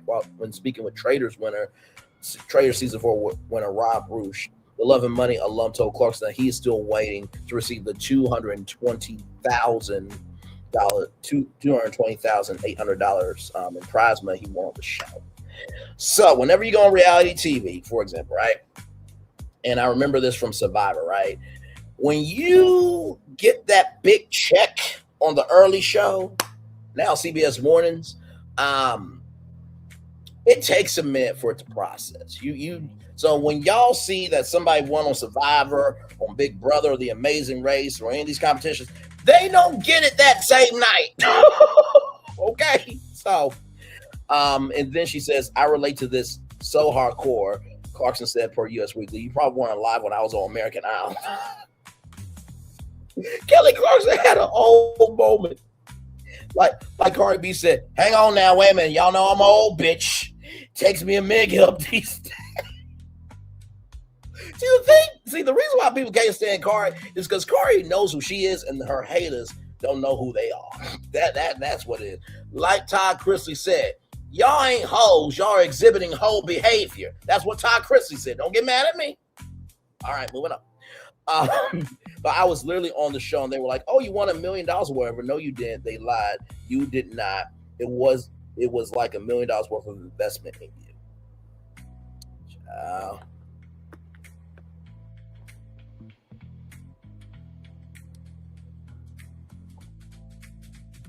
At the time, the prize for winning American Idol was a recording contract worth $1 million. Following her victory, Clarkson signed with RCA Records and the label in partnership with Idol's 19 Records. She went on to earn multiple top 10 singles, platinum albums, Grammy awards, and Emmy awards. However, there was one prize she never received. So give me a moment, y'all.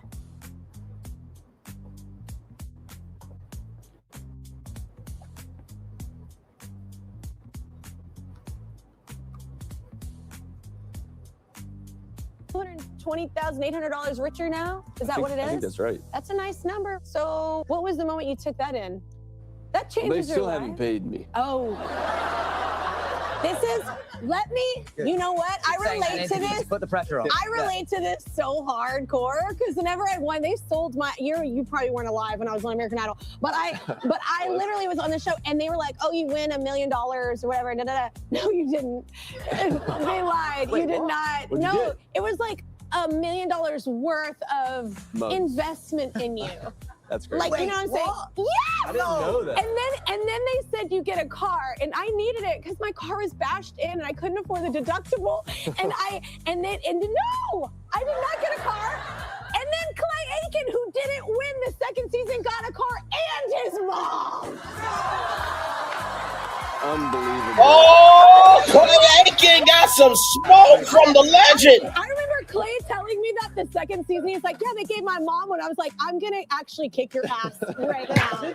There should be some system where, like, if you win something on the first season of something, whatever the prizes become, you should retroactively get them. No, it was supposed to be the prize then. Okay? It was supposed to be the prize then. That's what I'm saying. But that's a good idea, though. It should be No. Yeah. But you know what? Hope you got enough TV time. Look, I feel like, look, you are a really good actor. No. I think you should go. Would you ever go into acting? You're really good at it. Anybody that can fool, like, that's crazy. Before Traders, I would have said, hell no, I'm not doing that. But, like, I think I could do it. I think I could do it. I'll tell you. So, child, I'm gonna just be real with y'all. I'm absolutely with that brother. And by the way, that was Daniel Radcliffe, everybody. I'm absolutely with that brother. It should be retroactive that if you don't get it then because the show is getting started, you will get it. And by the way, Ford, y'all were a proud sponsor. So you mean to tell me Clay Aiken and his mother got a car, but y'all couldn't give Kelly Clarkson a car? If y'all said $1 billion, y'all should have specified that. I'm on Kelly's side with this, okay? Now, for those of you who say, Braylon, why are you caring about Kelly Clarkson's problems? Didn't you just say that we shouldn't care about rich people's problems? I'm like, no. Y'all know where I come from. My 3 statements. Right is right, wrong is wrong. Do what you say you're going to do. And just because you don't have the best resources in order to give doesn't mean what you have doesn't mean it shouldn't matter to somebody. Right is right and wrong is wrong. I don't want to hear about white privilege. Okay, I don't want to hear that she a woman, that she could use her sexuality. I don't want to hear that shit. She did not get a car and $1 million and she was the winner. Fuck no. American Idol, you're wrong as shit for that.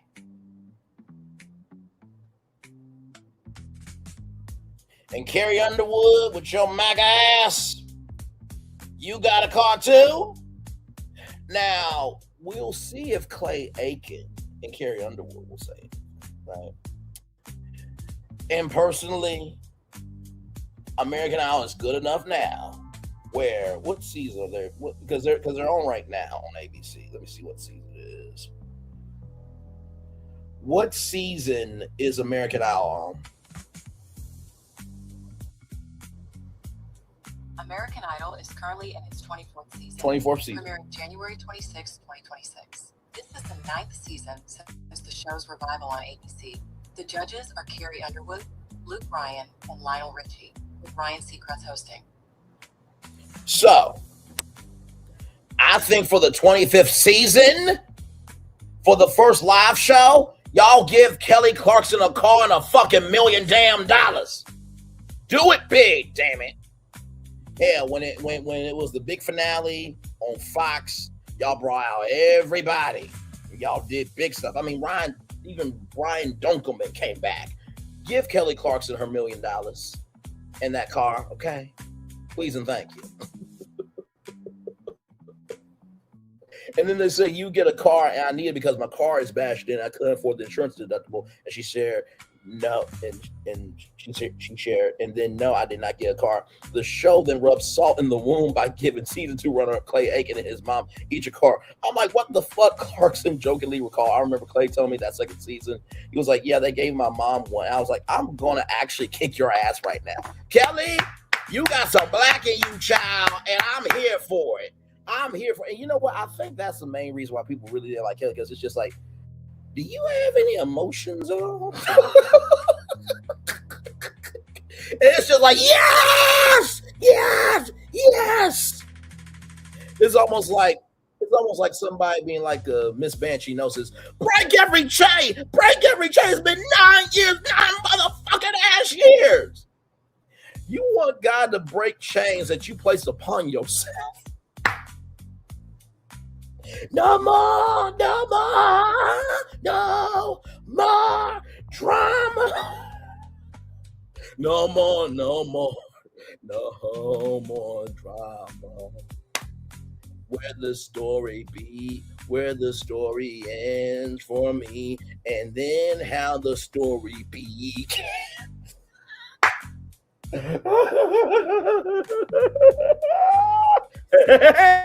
Woody Woodpecker moving up. Other winners and runner-ups have also received cars, including season 4 winner and current American Idol judge Carrie Underwood. In a 2023 interview with Today's Country Radio with Kelly Berman, Underwood revealed that she still has the Ford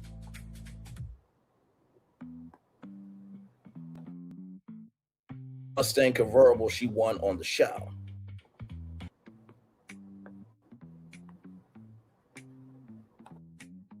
It always makes me want to drive it more because it was such a pivotal point in my life, she said, per US Weekly. That was the car I was driving around in when I first moved to Tennessee, and I'm very, very glad I still have that car. Clarkson returned to her daytime talk show on Monday, March 9th. After a brief hiatus in February, she announced that the Kelly Clarkson show will end with its current 7th season. This fall, she can focus on her family. Clarkson shares her daughter River and son Remy with her late ex-husband Brandon Blackstock, who died at the age of 48 in August 2025. Stepping away from the dating schedule will allow me to prioritize my kids, which feels necessary and right for this next chapter of our lives, she wrote in a February 2nd Instagram statement.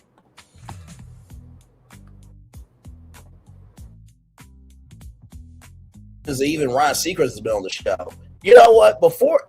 Let's not wait till the 25th season to make it a spectacle, although that would be huge, American Idol. Her show is ending. Let her series finale be, y'all give her $1 million in a car. Now, I know everybody's going to be like, now, Braylon, this woman can buy many Fords, and she makes millions of dollars. That is true. But if you want American Idol, you will want your shit too, okay? Hey, y'all, those are all our destinations. I got some positive news stories for y'all, as we often do now.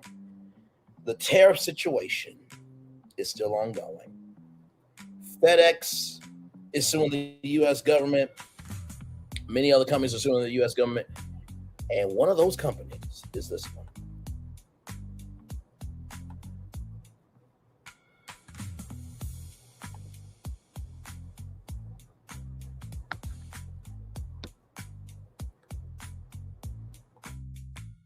From CNET.com, Nintendo switches lanes, sues the United States over tariffs.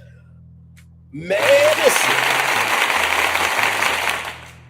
when you have Nintendo not liking your ass, you've really fucked up with the culture, okay?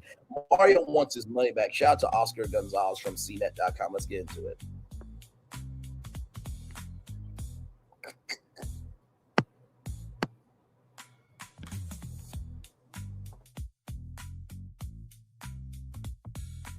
Mario is not happy. Not happy. Mario is not happy. In the words of Luigi, this is a very tense moment. Okay, Mario, I'm about to read it. Good. Don't listen.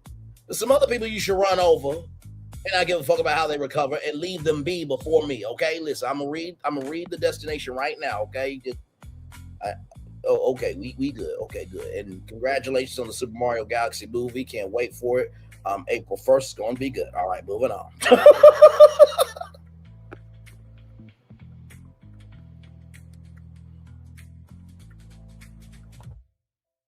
The tariffs implemented by President 47 were struck down by the Supreme Court last month. Companies that were subjected to those fees, such as FedEx and Dollar General, has since sued the federal government, and Nintendo wants a piece of that action. Nintendo filed a lawsuit against the federal government in the U.S. Court of International Trade on Friday, as spot first by Aftermath. The complaint seeks refunds of tariffs Nintendo paid plus interest and asked the court to declare the tariffs unlawful and stop the government from collecting them going forward.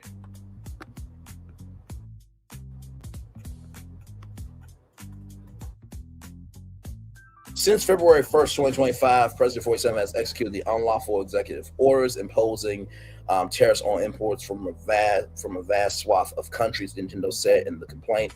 When reached for comment, Nintendo of America confirmed the lawsuit. We can confirm that we filed a request. We have nothing to share. We have nothing else to share on this topic. Nintendo of America said in an email statement on Friday, March 6th.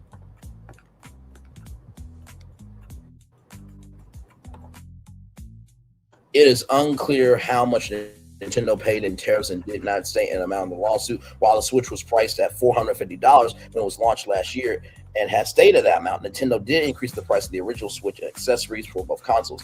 Microsoft and Sony have also increased the prices of their hardware and accessories last year due to tariffs. The White House did not immediately respond to a request for comment. Of course not, darling. Of course not, darling. Of course not, darling.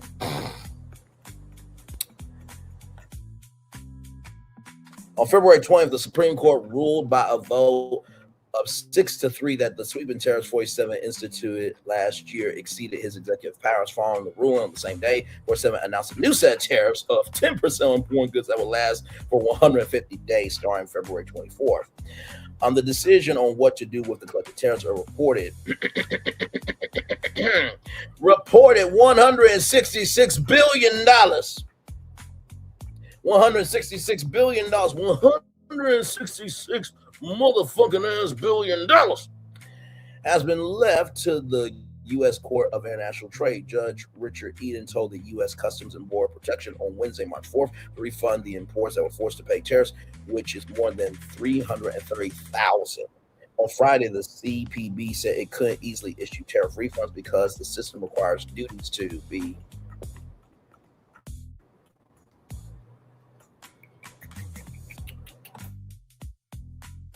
recalculated and refunds processed entry by entry. This process will involve tens of millions of transactions. The agency says updating systems that could start provide funds by late April.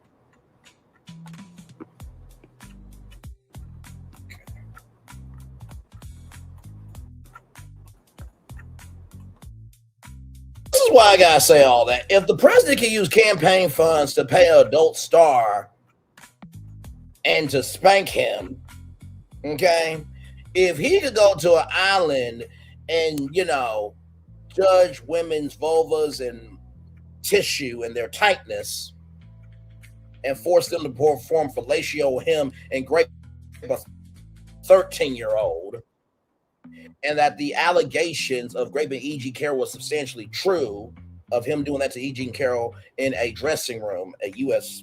judge said that, getting rid of documents at Mar-a-Lago and everything in between. If y'all can make it do what it do, to the point where this motherfucker was found guilty in court and was not sentenced to jail because the judge said, well, I think this will be a tremendous burden as you're about to be the president of the United States. If y'all can make that shit happen for him, y'all better pay back every motherfucker that paid tariffs. I don't want to hear fucking shit from y'all. I don't want to hear it. That make no damn sense.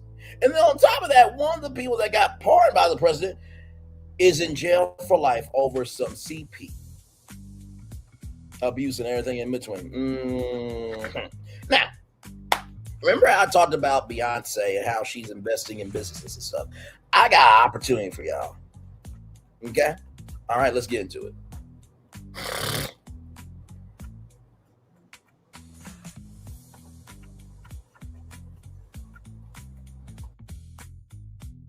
See it? You see it? Let me zoom in on it.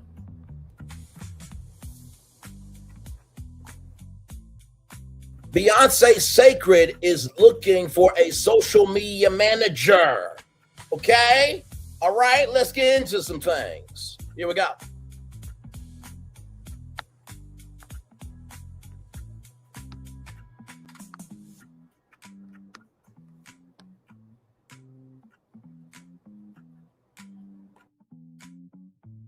As social media manager, you will be responsible for helping to lead the development, planning, and execution of social media marketing campaigns. You will work closely with digital marketing, creative, and brand management teams to help meet brand objectives and ensure all social support of marketing campaigns and initiatives to deliver to Kirby Beauty Strategy.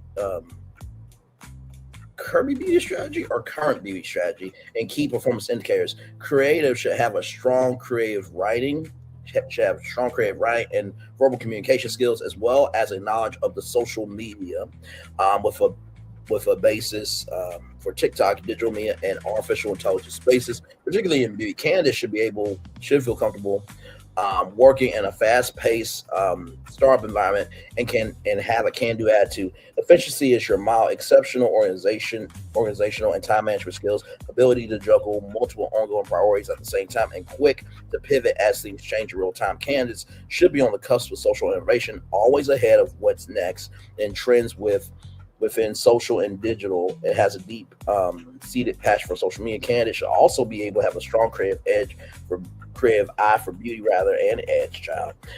Candidates should be able to take an idea from conception to execution, engaging key partners and resources along the way to help achieve goals. So I'm gonna drop the link for this because I know that there are so many beauty influencers out there and content creators.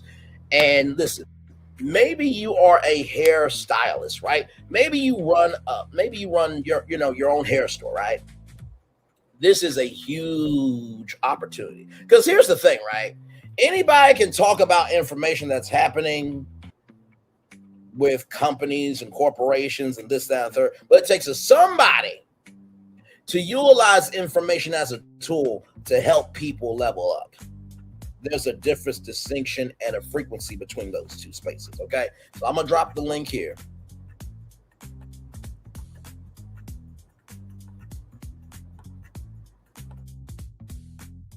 Give me a moment, y'all.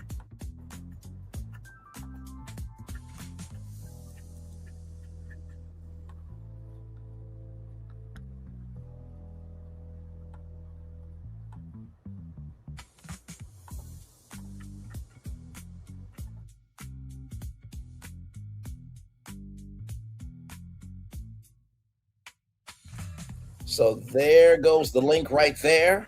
If you know anybody that you believe that they can throw down for Beyonce, right there.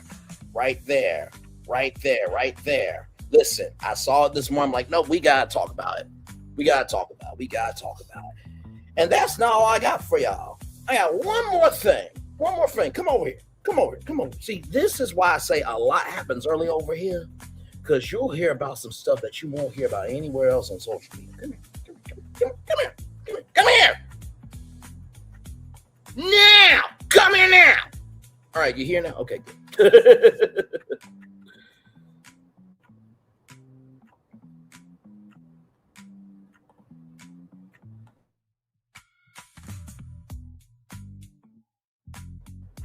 Hold on a second. From Verizon Digital Ray, applying now for an opportunity to amplify your brand with a premier creative agency. Let me say that 2 more times. Applying now for an opportunity to amplify your brand with a premier creative agency. Apply now.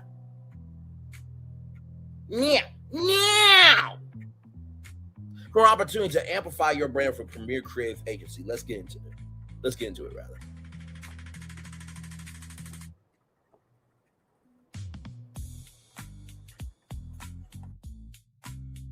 Five business owners will be selected to win a professionally produced content package designed to elevate your brand and strengthen your digital presence.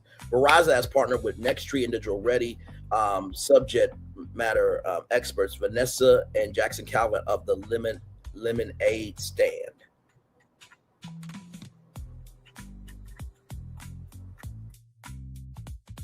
Okay, so there are people out here that are doing good in the neighborhood, but yet it's easier to have a YouTube channel that does more complaining than showcasing connections for the culture to rise up. But hey, listen, everybody got the right to do what the fuck they want to do, when they want to do it, how they want to do it.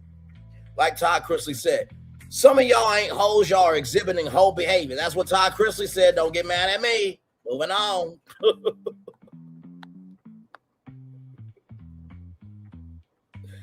Oh, man. That was a kiki, a ha ha, and a good cackle. Earlier regarding me, yes, it was. Verizon has partnered with Nexttree and Digital Ready subject matter experts Vanessa and Calvin Jackson of the Lemonade Stand Premier Creative Agency to help small businesses tell their story and stand out outline for this exciting promotion. The Amplify Your Brand promotion is built for businesses ready to take their digital presence to the next level.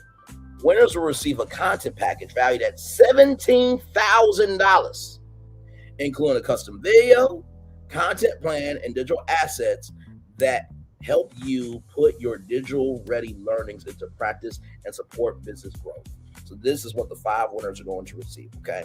5 winners will receive a premium content package from the Lemonade Stand, including content plan, a strategic content roadmap developed from a short intake form and a discovery call. That's the first thing you're going to get. Number 2, a promotional video. One polished 2 to 3 minute video highlighting your business story, plus 3 to 5 short form reels, 45 seconds each, optimized for social media. So content plan, promotional video, one polished one, plus 3 to 5 short form reels. So those are the first 2. Landing page. Let's keep going.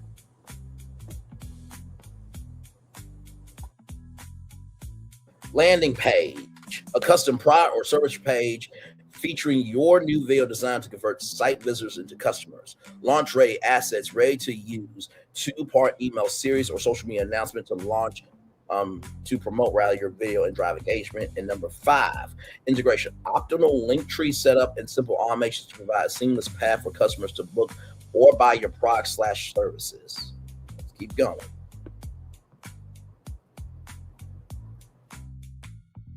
So now that I got y'all attention, who can apply? Listen, this live will be up. You can go back to this at the end of the show. Just drag it all the way then until when you see this, stop. Stop the video, okay? And don't worry, I'll drop the link in the chat as well, okay? So here we go. Who can apply? To be eligible to apply for the Amplify Your Brand promotion, you must meet the following criteria. Be a for-profit business based in one of the 50 United States of Washington, D.C. Nonprofits are not eligible to apply, but I'm sure Verizon will have some for nonprofits later on down the line. Be 18 years of age or older. Have a market-ready product or service, meaning you're already selling to or actively serving customers, right? Have a verifiable online business presence demonstrated by at least one of the following. One of the following. You don't even have to have all of them, just one of them. A live website, business social media account, Instagram, LinkedIn, Facebook, Twitter, YouTube. YouTube is a business. YouTube is a motherfucking ass business. Let's keep going. Google business profile. Have an established marketing channel to reach customers. This can either be an email list, an email marketing platform like MailChimp, Constant Contact, or an existing business social media account.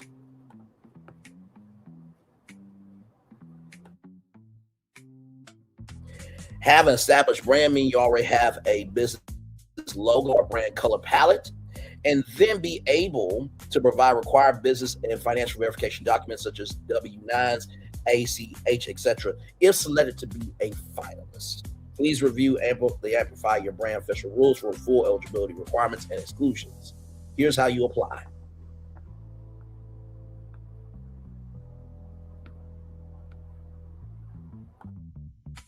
Complete any combination of 3 courses or virtual events in the online marketing, brand, and web design topic categories on the Digital Ready platform by 11:59 p.m. Pacific time. So let's translate that to Eastern Standard Time.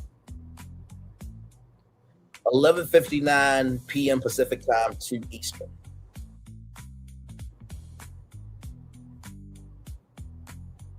$11:59 p.m. Pacific time is 2:59 a.m. Eastern time the next day. Pacific time is 3 hours behind Eastern time, so you add 3 hours to find the equivalent time.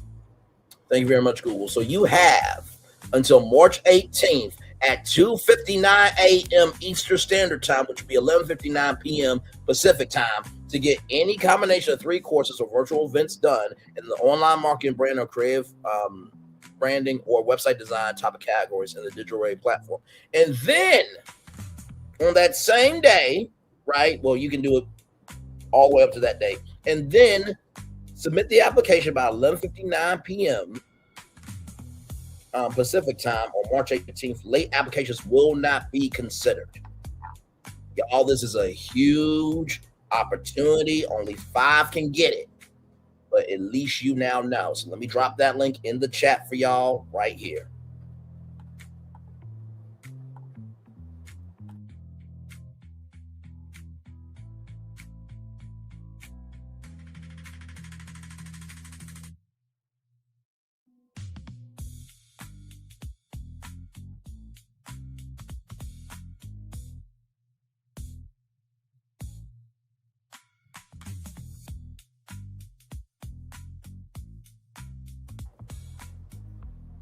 So there we go. So there is the link there. Now cut off. Okay. But right here, March 18th, 2:59 a.m. is the deadline. So I'm gonna drop the link again here so you guys can get the link here. It's still cut it off. Well, when you click it, you should be able to make it do what it do. But yes, so and like I said, all you gotta do too is even just type in digitalready.verizon.com, and there you go. Or even type in Digital Ready, Verizon Wireless, the Lemonade stand in Google. Get to this, make it do what it do. So let's promote the Lemonade stand real quick here.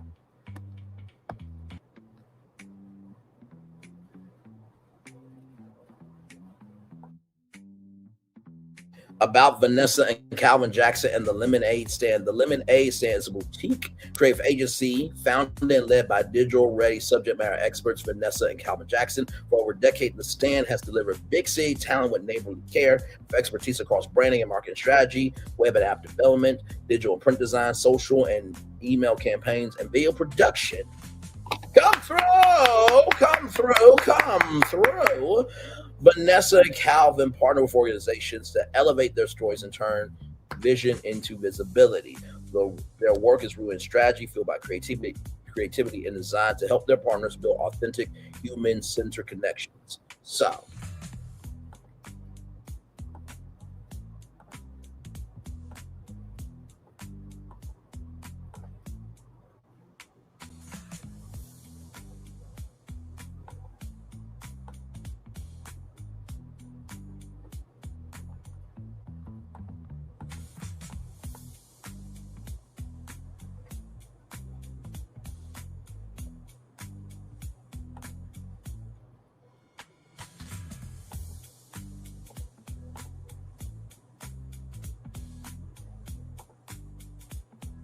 you walk into a business, you may not immediately notice just how good the team culture is, but you'll certainly notice when it's not working. Employee engagement is something that can affect every aspect of your business, so it pays to invest in your number one customer, your team. I'm Calvin Jackson. And I'm Vanessa Jackson.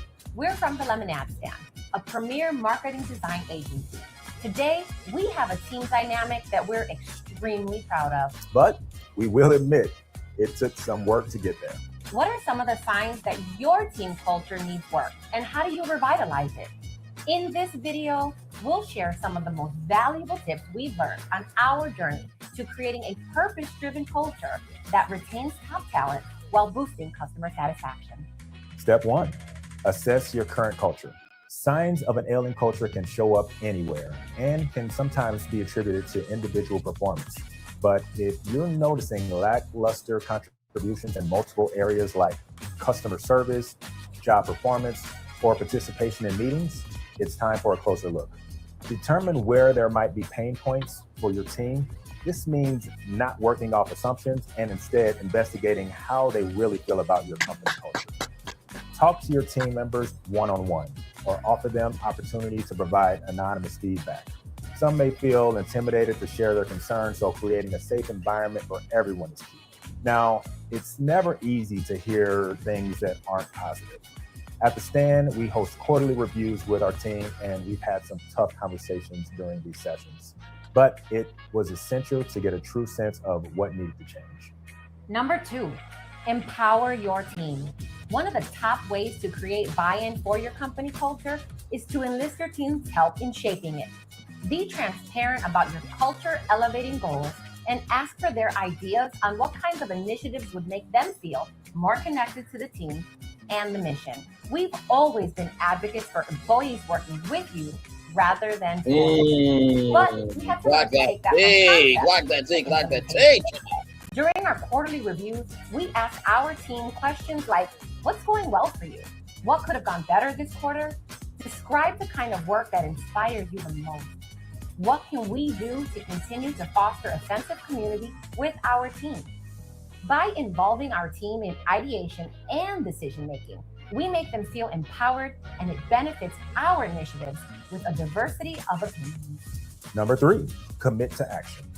Once you've gathered cultural intel, make a commitment and act on it. Show your team that you've heard their ideas and concerns by creating a strategy that includes initiatives that are specific and timely. This can help rebuild trust that may have soured in the past. Once you have it back, you'll never want to be without it again. Stay committed to your team by keeping an open dialogue with your employees. This cultivates a culture that everyone is proud to be a part of. It's never too late to revitalize your company's culture. Whether you're just starting or you've been in business for years, embracing change, being intentional, and investing in your team can lead to transformative results. For more tips on building a high-functioning team, check out recruiting, onboarding, and retaining the talent you need. Register for free or log in at Verizon Small Business Digital Ready to level up your skills. Resources are out here, people. My Lord Jesus. And I'm going to need y'all to do something.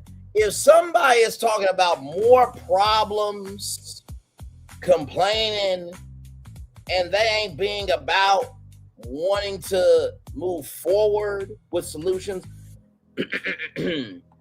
quit listening to that dumb fucking ass shit. What a concept. Just a thought. Now you can do what you want to do, but here's the link right here. 5 businesses is going to get a package for $17,000 to amplify their brand. Somebody could be a social media manager for Beyonce's hair care line, Sacred. Ciao. My Lord, we are the best tool and the worst weapon for our own culture. My Lord Jesus. Now let me showcase the lemonade stand real quick, the website.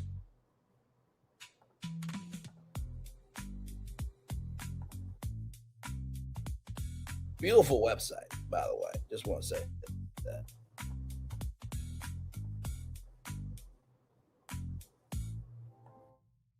Some of the companies they've done: Berwyn, Illinois, McDonald's, AGB, Innovative Security Solutions, IBEV. Let's scroll down here.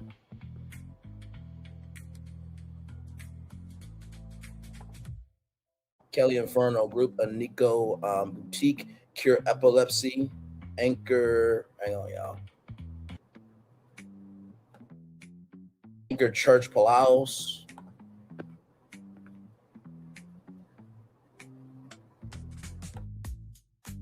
Looks like FFX, Stick Chicago, Medicine, Customs. Custom Companies, Earth Color,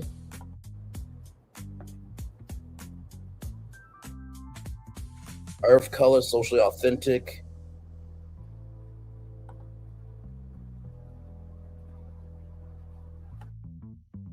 NASA Educational Enrichment, and Small Business Resource. I'm gonna drop the link to Lemonade Stand as well in the chat. Give me a moment.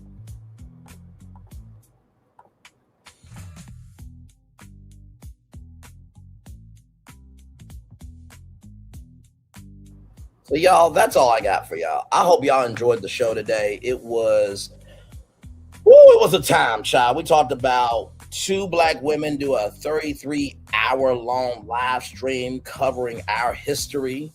We talked about Jamal Bryant, the dumbass that he is, along with his dumbass ex-wife, Giselle Bryant. Misty Copeland and Sinners is going to be done in ballet at the Oscars. It's going to be amazing. Cardi B recognizing that black people created this motherfucker, but yet her haters are talking about other people being hoes, but it takes a hoe to know a hoe. And Todd Chrisley said to Cardi B's haters and everybody who want to talk about everybody else, but yet they ain't shit the damn self, that Todd Chrisley is saying that you're not a hoe, but that you're exhibiting hoe behavior. We talked about Old Dominion and the powering that happened there, and light love and prayers to the staff, the faculty, the students, and to Norfolk, Virginia, and to every HBCU and college and everybody around the world and in between there. JeNiece McCullough, she wants to bring back her podcast, talking about her dad and some other hot topics. And like I said, if you need a social media coordinator, look, tag me and I'm right here. Beyonce and Kelly Rowland opening up housing projects, and 31 of those will be free permanently for people experiencing homelessness. And then Kelly Clarkson not getting $1 million in that car from Ford. In addition to that, Nintendo is suing the government. Nintendo win, motherfucking ass win. And you know what? You're going to get a lot of people, because guess what? The president don't like people, whether they're digital or real. Look, I don't like Mario and Luigi, they're Italian. Why is there a kingdom called the Mushroom Kingdom? Now listen, I like peaches, but I like them white. I don't like them juicy and orange, because that's diversity, equity, inclusion, and connection. And I don't like DEI. I don't. I promise you will have a lot of people on your side of Nintendo. I promise you that. Then, of course, Beyonce is looking for a social media manager for her hair care brand, Sacred. So, I mean, like, come on now. Like, but the link is right there. The link is right there. The link is right there to work with Beyonce. The link is right fucking there. And then, of course, 5 businesses getting $17,000 amplification of their brand. Look, the link is right there. You asking me where the link is? The link is right there. And by the way, 2:59 a.m. Eastern Standard Time, which will be 11:59 p.m. Pacific Time. March 18th is the deadline. You got to do 3 courses and apply for the. Then you got to fill out the form. So there it is. There. I'm gonna turn off my camera now, because we've done the whole show for over 2 hours. Yes, we have. Y'all want to take a commercial break, and we'll be back with more right after this. We're live on tour. Like, comment, share, subscribe. We'll be back right after this trailer.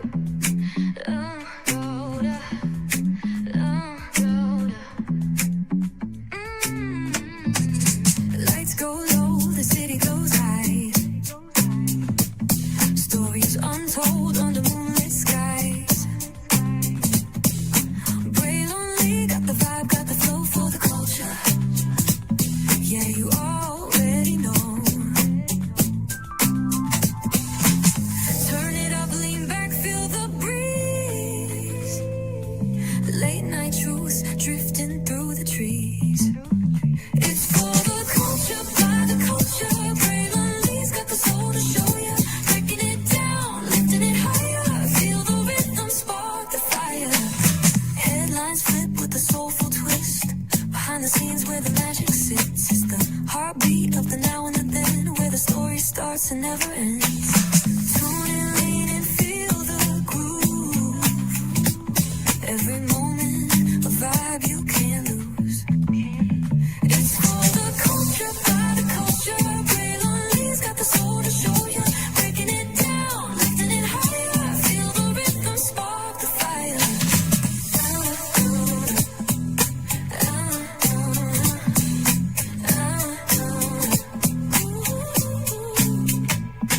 Hear the whispers in the city's hum, echoes of stories where we're from. A beat, a step, a voice so clear, the pulse of us, it's all right here. We got soul, we got flavor, every moment is a savior. Every experience is an overcomer. Turn it up, feel the glow, let the rhythm flow. Spotlight shining, we in the zone. This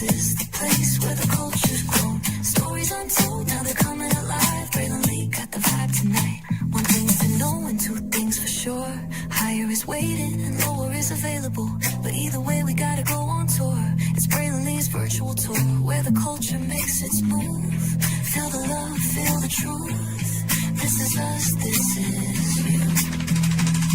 From the unknown, the unembraced and more. This show, this brand, and the possibilities of what can be is all here for you. I'm just a kid from the rock, trying to be a rock for people, trying to make it best they can to become. Being moved as a creator of power to lift up all of us, not just a selective few. For the culture, by the culture, here we be. Braylon Lee, bringing life to your screen. Feel the soul, feel the truth. We're free, trust and believe. It's entertainment, news done away with. Braylon Lee, spotlight sharp like a diamond shine. We see the stars, but the stories align. Deep in the soul where the heartbeats find. The pulse of the people redefining time. Just a pro tip, people have to earn the right to hear your story, but in addition to that, people have to earn the responsibility to be a part of it. Just because we are not seen by everybody doesn't mean we are not been seen by who needs to see us. Noise equals attention and sound equals purpose. Anybody can be a creator, but it takes a somebody to be an artist.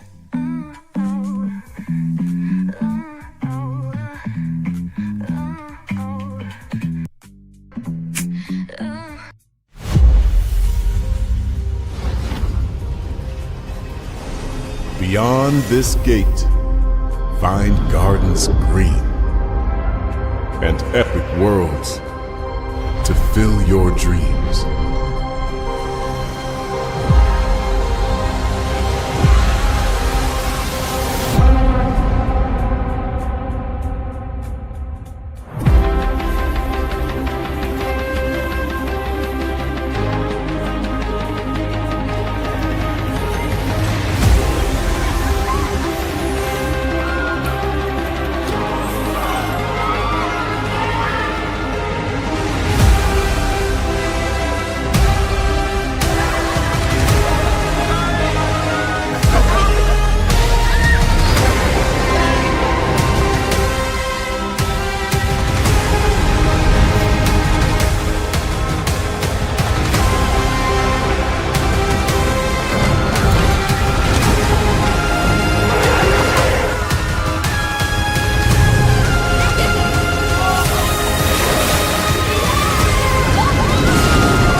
There's really no secret about our approach.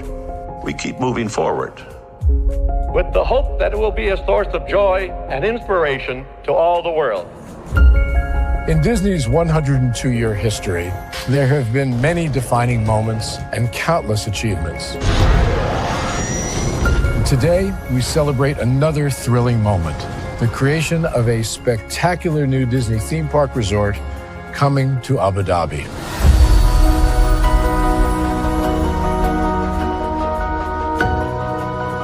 Abu Dhabi is a place where heritage meets innovation, a place where we preserve our past while designing the future. Bringing a Disney theme park resort to Yas Island, Abu Dhabi marks a historic milestone in our journey as a global family destination. The 7th Disney theme park resort destination represents a new frontier in theme park ambitions. Our resort in Abu Dhabi will be the most advanced and interactive destination in our entire portfolio. The location of our park is incredibly unique. It's anchored by a beautiful waterfront, which will allow us to tell our stories in completely new ways. Ultimately, this project will be a celebration of what's possible when creativity and progress come together. What we are creating with Disney in Abu Dhabi is a whole new world of imagination, an experience that will inspire generations across the region and the world.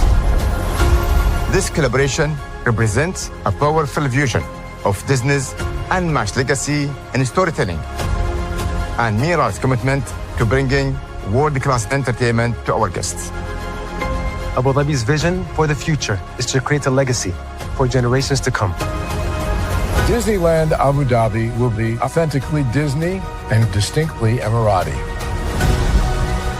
An oasis of extraordinary Disney entertainment at this crossroads of the world. It will bring to life our timeless characters and stories in many new ways, becoming a source of joy and inspiration for the people of this vast region to enjoy for generations to come.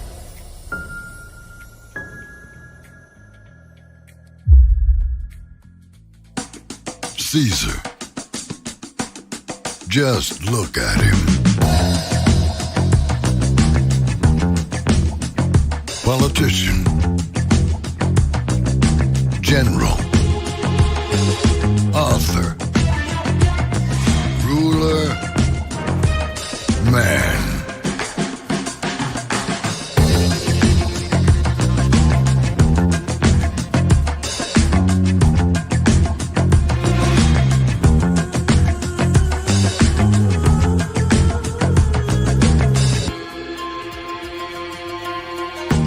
Legend has it, he's not only stared into the belly of the beast, he's had it for dinner. Here he's free to relax, or party, or relax, or party, or relax, and party. His is a world of opulence, excess, and the occasional impulse buy. Not one to rest on his laurels, he's famous for ushering in a new age of entertainment. So, for anyone seeking a place where the sun never sets on a good time, all this awaits. I am Caesar, and I approve this palace.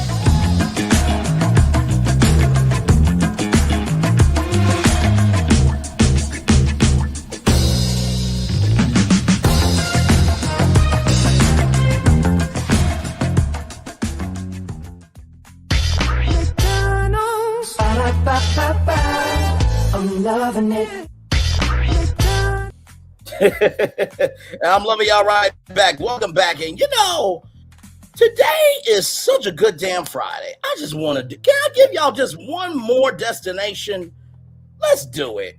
Dallas 11-year-old living $450,000 motorsports dream. Shout out to NBC5, Dallas, Fort Worth, Texas. And of course, when a kid is doing good in the neighborhood, we got to elevate it. So let's get into it, everybody. Here we go. And then we're going to head on out. Yes, indeed.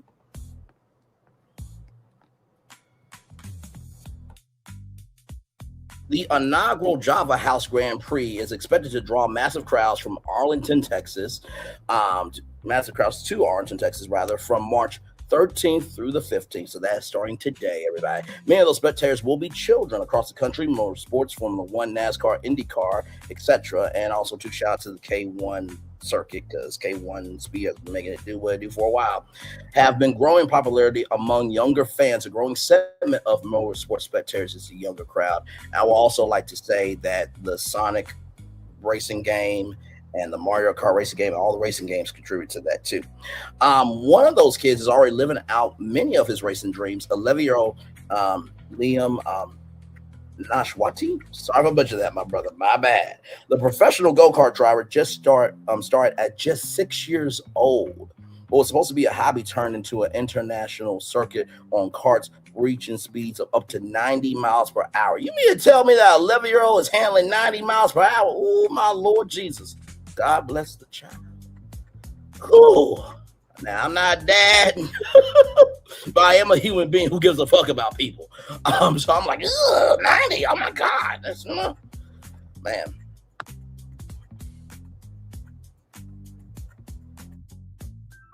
Let's see here. I came to race here in America, Dubai, like Abu Dhabi, England. We go swing. I race in Italy. Nashwati said he is on the Ricky Flynn Motorsports team, the same team that helped to shape the early careers of Formula One drivers like Formula One World Drivers Champion Leonardo Norris and his McLaren teammate Oscar Piastri.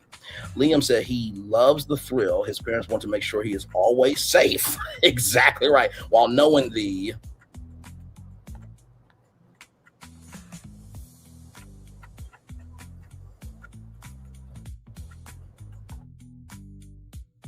risk. Not every race that Liam's involved does he crash, Majad Nawad said, but every play, if your son is a star, for example, football, almost every play there's a chance of a violent collision. In my mind, inherent in every sport on the track, on the grid, there are risks to the children and the athletes.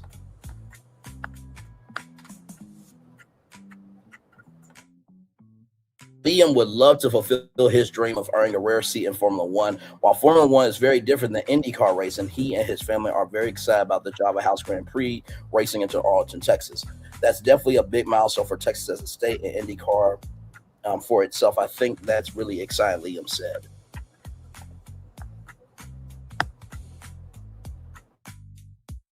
Look at him. Just amazing. Just like that brother who is the first autistic NASCAR driver. 11-year-olds are rocking it out. People with autism are rocking it out. But yet people who make fun of people with disabilities and post children online and cause hell and get other people to do their dirty work and this, that, and the third ain't doing shit in life. Shut up, Braylon. This is about an 11-year-old child. I'm sorry. That coffee finally got to me. I put a lot of sugar in, so it finally got to my head. So my bad, y'all. But no, congratulations, man, to this 11-year-old. Let's keep going. This is amazing. Absolutely amazing. Woo! Like Todd Chrisley said, some of y'all talking about other people being hoes when you're a hoe yourself, allegedly. That's what Todd Chrisley was saying. Todd Chrisley was saying you ain't a hoe, you're exhibiting hoe behavior. Moving on.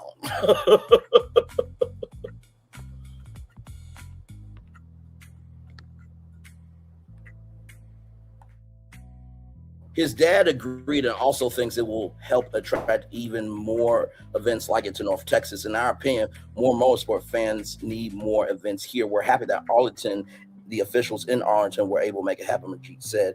Majid said karting is the primary entry into a motorsport future. That is true. That is very true.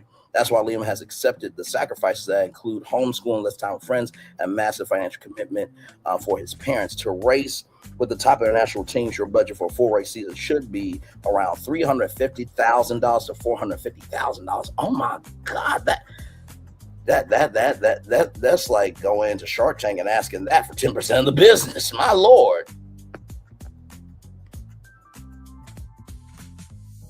John said he comes from humble beginnings. His dad worked in the plant at General Motors for decades, and he himself worked in a flea market to make ends meet when he was younger. He said he understands the price tag of motorsports at this level is nearly impossible for most families to overcome. That's why the McWall family said they're willing to do their part to help others.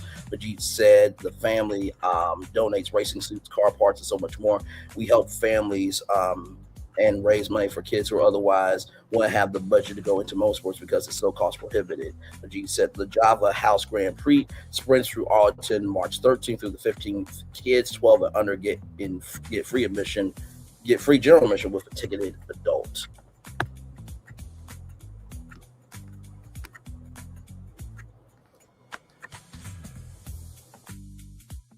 Then y'all, here's the video right here. Here we go. IndyCar to Formula One and more. The popularity of motorsports from NASCAR to IndyCar to Formula One and more has increased year over year. And a local 11-year-old is one of the many hoping that enthusiasm turns into a professional career and helping others stay on track. My name is Liam Nachawati. I am 11 years old, and I'm a professional go-karting driver. That is awesome. What started as a hobby at 6 years old This was my first podium nationally ever. has turned into an international circuit for Liam Nachawati. I race here in America, Dubai, like Abu Dhabi, England. I'm going to Sweden. I race in Italy. The driving is Oh, this warms my heart so 80, much. maybe 90. For Liam, it's about the thrill. For his parents, it's about staying safe and knowing the risk. Not every race that Liam's involved in does he crash. But every play, if your son is a starter, for example, in football, almost every play, there's a chance of a violent collision. So in my mind, inherent in every sport, on the track, on the grid, there are risks to the children and the athletes. The goal for Liam is to one day live his dream and earn a rare seat as a Formula One driver. While Formula One is very different from IndyCar, Liam says if it has fast cars, then he's in, especially if it's in his own backyard. So that's definitely a big milestone for Texas as a state and IndyCar for itself. I think that's really exciting. In our opinion, more motorsports fans need more events here. So we're very happy that Arlington, the officials in Arlington were able to make it happen. Karting is the primary entry into a motorsport future, according to Liam's dad. And at 11 years old, Liam says chasing his dream includes sacrifice, like homeschooling and less time with his friends. For his parents, that sacrifice includes a massive financial commitment. To race with the top international teams, your budget for a full race season should be around $350,000 to $450,000. But just push this. Liam's dad says he comes from humble beginnings himself and understands this is an impossible price tag for most families to overcome. So they have stepped in where they can through donations of racing gear, kart parts, and a whole lot more. To help families and raise money for kids. Man, I'm not gonna cry with y'all. All this makes me happen. Go into motorsports because it is so cost prohibitive. Liam and his family hope this weekend fuels even more racing dreams in North Texas. Liam says he's hoping to take a break from the circuit to be in the grandstands for the Arlington Grand Prix this weekend.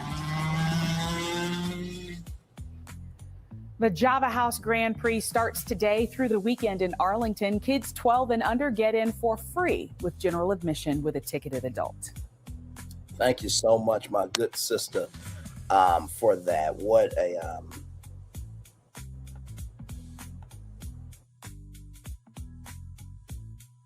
thank you, my good sister, for that. What a wonderful, wonderful kid. I said nothing but light, love, and prayers to him. And also, shout out to Tia Norfleet, the first African-American woman in NASCAR. Shout out to her too, damn it. Listen, if you want to view paradise, just simply look around and view it. In the words of our fairy godmother, Wendy Houston, impossible things are happening every day. All right, y'all. One love, much love, all love. I feel the love is right back to you. Have a wonderful, wonderful day. Love you all. Bye.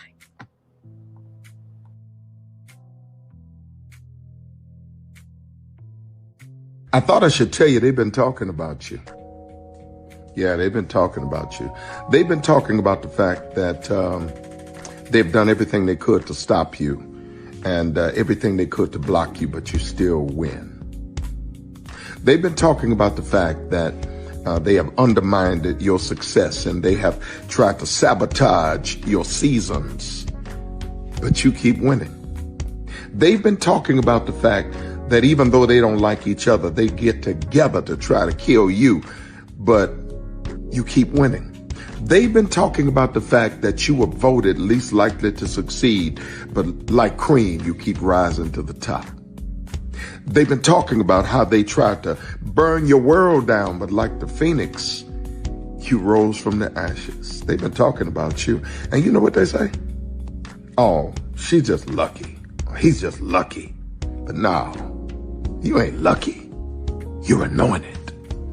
You got something on you. You got favor on you. You got power on you. You were born to win. Now they can call it luck, but it's grace. They can call it luck, but it's favor. But whatever they call it, it doesn't matter, because you know what God calls you? Do you know what God calls you? A winner. I thought I should tell you they've been talking about you. Yeah, they've been talking about you. They've been talking about the fact that they've done everything they could to stop you and everything they could to block you, but you still win. They've been talking about the fact that they have undermined your success and they have tried to sabotage your seasons, but you keep winning. They've been talking about the fact that even though they don't like each other, they get together to try to kill you, but you keep winning. They've been talking about the fact that you were voted least likely to succeed, but like cream, you keep rising to the top. They've been talking about how they tried to burn your world down, but like the phoenix, you rose from the ashes. They've been talking about you. And you know what they say? Oh, she's just lucky. He's just lucky. But no, you ain't lucky. You're anointed. You got something on you. You got favor on you. You got power on you. You were born to win. Now they can call it luck, but it's grace. They can call it luck, but it's favor. But whatever they call it, it doesn't matter, because you know what God calls you? Do you know what God calls you? A winner. I thought I should tell you they've been talking about you. Yeah, they've been talking about you. They've been talking about the fact that they've done everything they could to stop you and everything they could to block you, but you still win. They've been talking about the fact that they have undermined your success and they have tried to sabotage your seasons, but you keep winning. They've been talking about the fact that even though they don't like each other, they get together to try to kill you, but you keep winning. They've been talking about the fact that you were voted least likely to succeed, but like cream, you keep rising to the top. They've been talking about how they tried to burn your world down, but like the phoenix, you rose from the ashes. They've been talking about you. And you know what they say? Oh, she's just lucky. He's just lucky. But no, you ain't lucky. You're anointed. You got something on you. You got favor on you. You got power on you. You were born to win. Now they can call it luck, but it's grace. They can call it luck, but it's favor. But whatever they call it, it doesn't matter, because you know what God calls you? Do you know what God calls you? A winner.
Prepare for a journey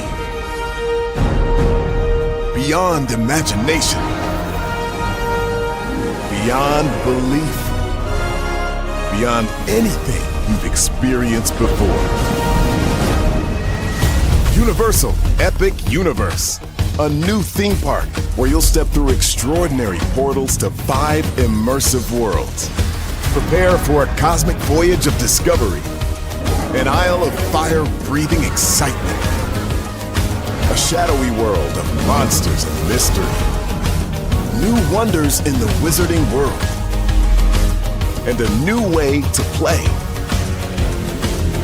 Plus the splendor of a magnificent resort hotel overlooking the park. It's all new excitement at Universal Orlando Resort.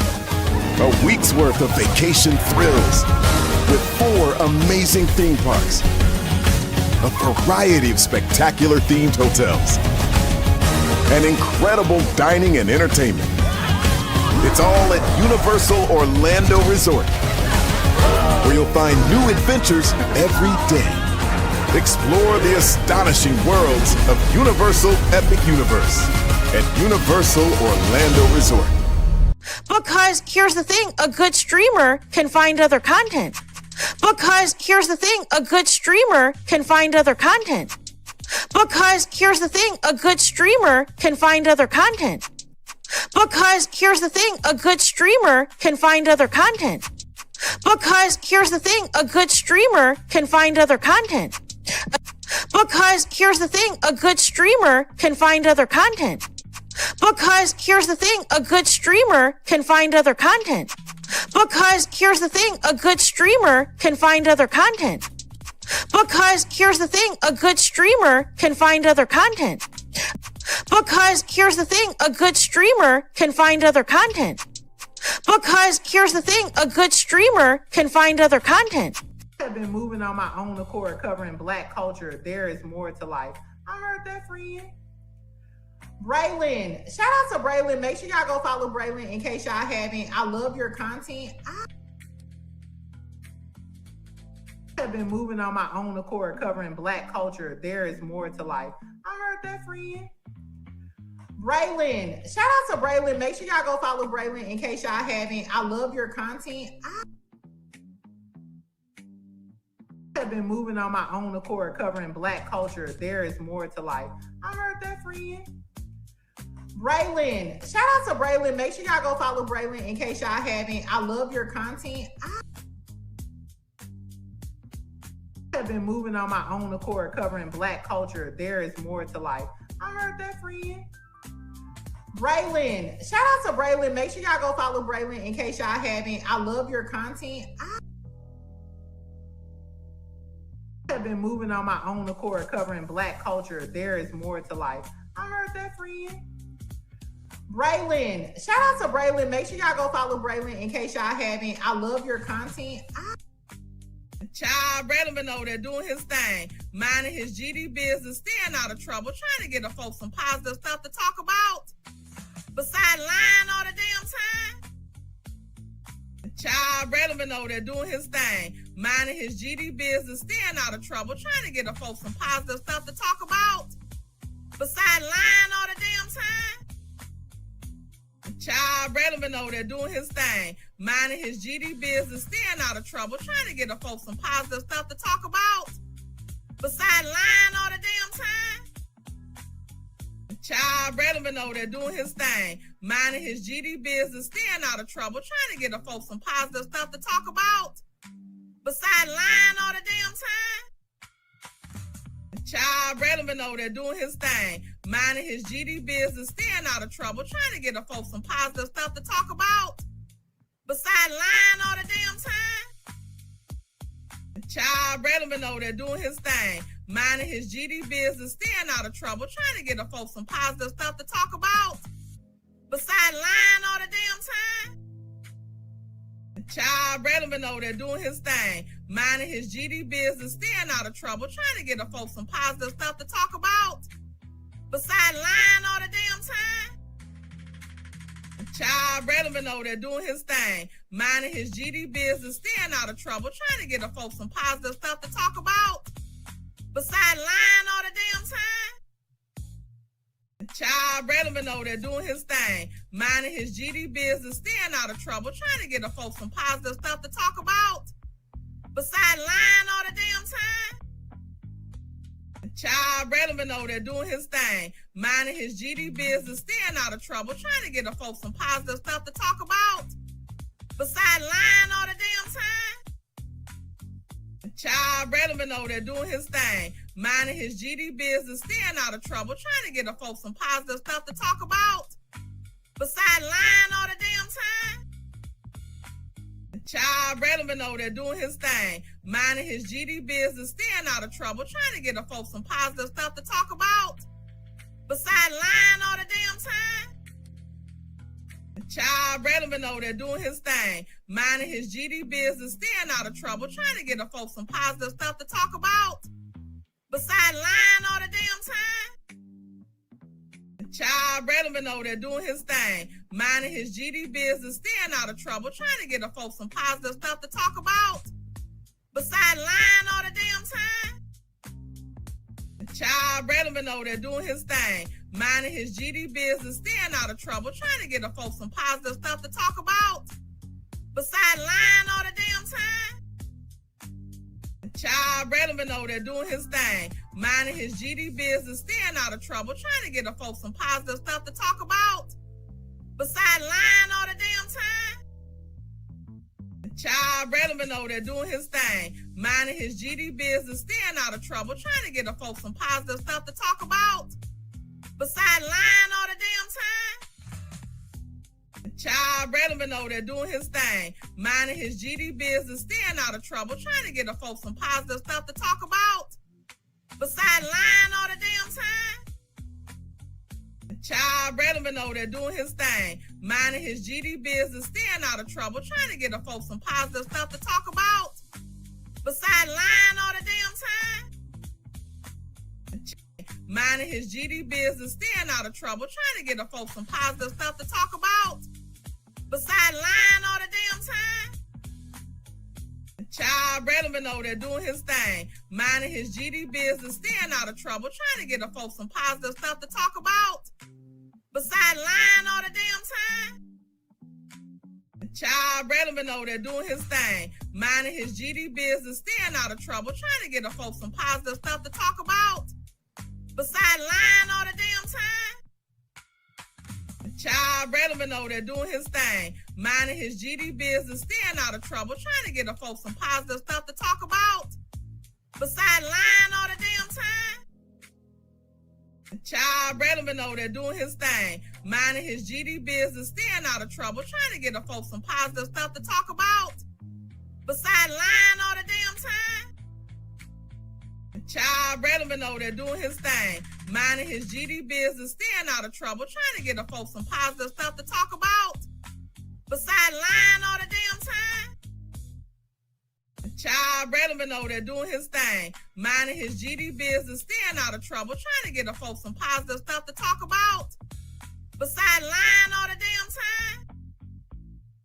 Child, Brandon been over there doing his thing, minding his GD business, staying out of trouble, trying to get the folks some positive stuff to talk about. Besides lying all the damn time? Child, Brandon been over there doing his thing, minding his GD business, staying out of trouble, trying to get the folks some positive stuff to talk about. Besides lying all the damn time? Child, Brandon been over there doing his thing, minding his GD business, staying out of trouble, trying to get the folks some positive stuff to talk about. Besides lying all the damn. Good morning, TikTok. Can I have your attention, please? Girl, are you ticking? Are you talking? Because knowledge is knocking. Then I want to talk to you real quick about ignoring a bitch. Oh, there's power in turning the other cheek. Now, I'm going to tell you something. One thing about people that like to throw shade, you don't fight shade with shade. The only thing that overrides and destroys the shade is the sunlight. See, your light got to be so bright that you keep that bitch where they belong. In the shadows, the dark. The bitch is invisible, and we don't see you, girl.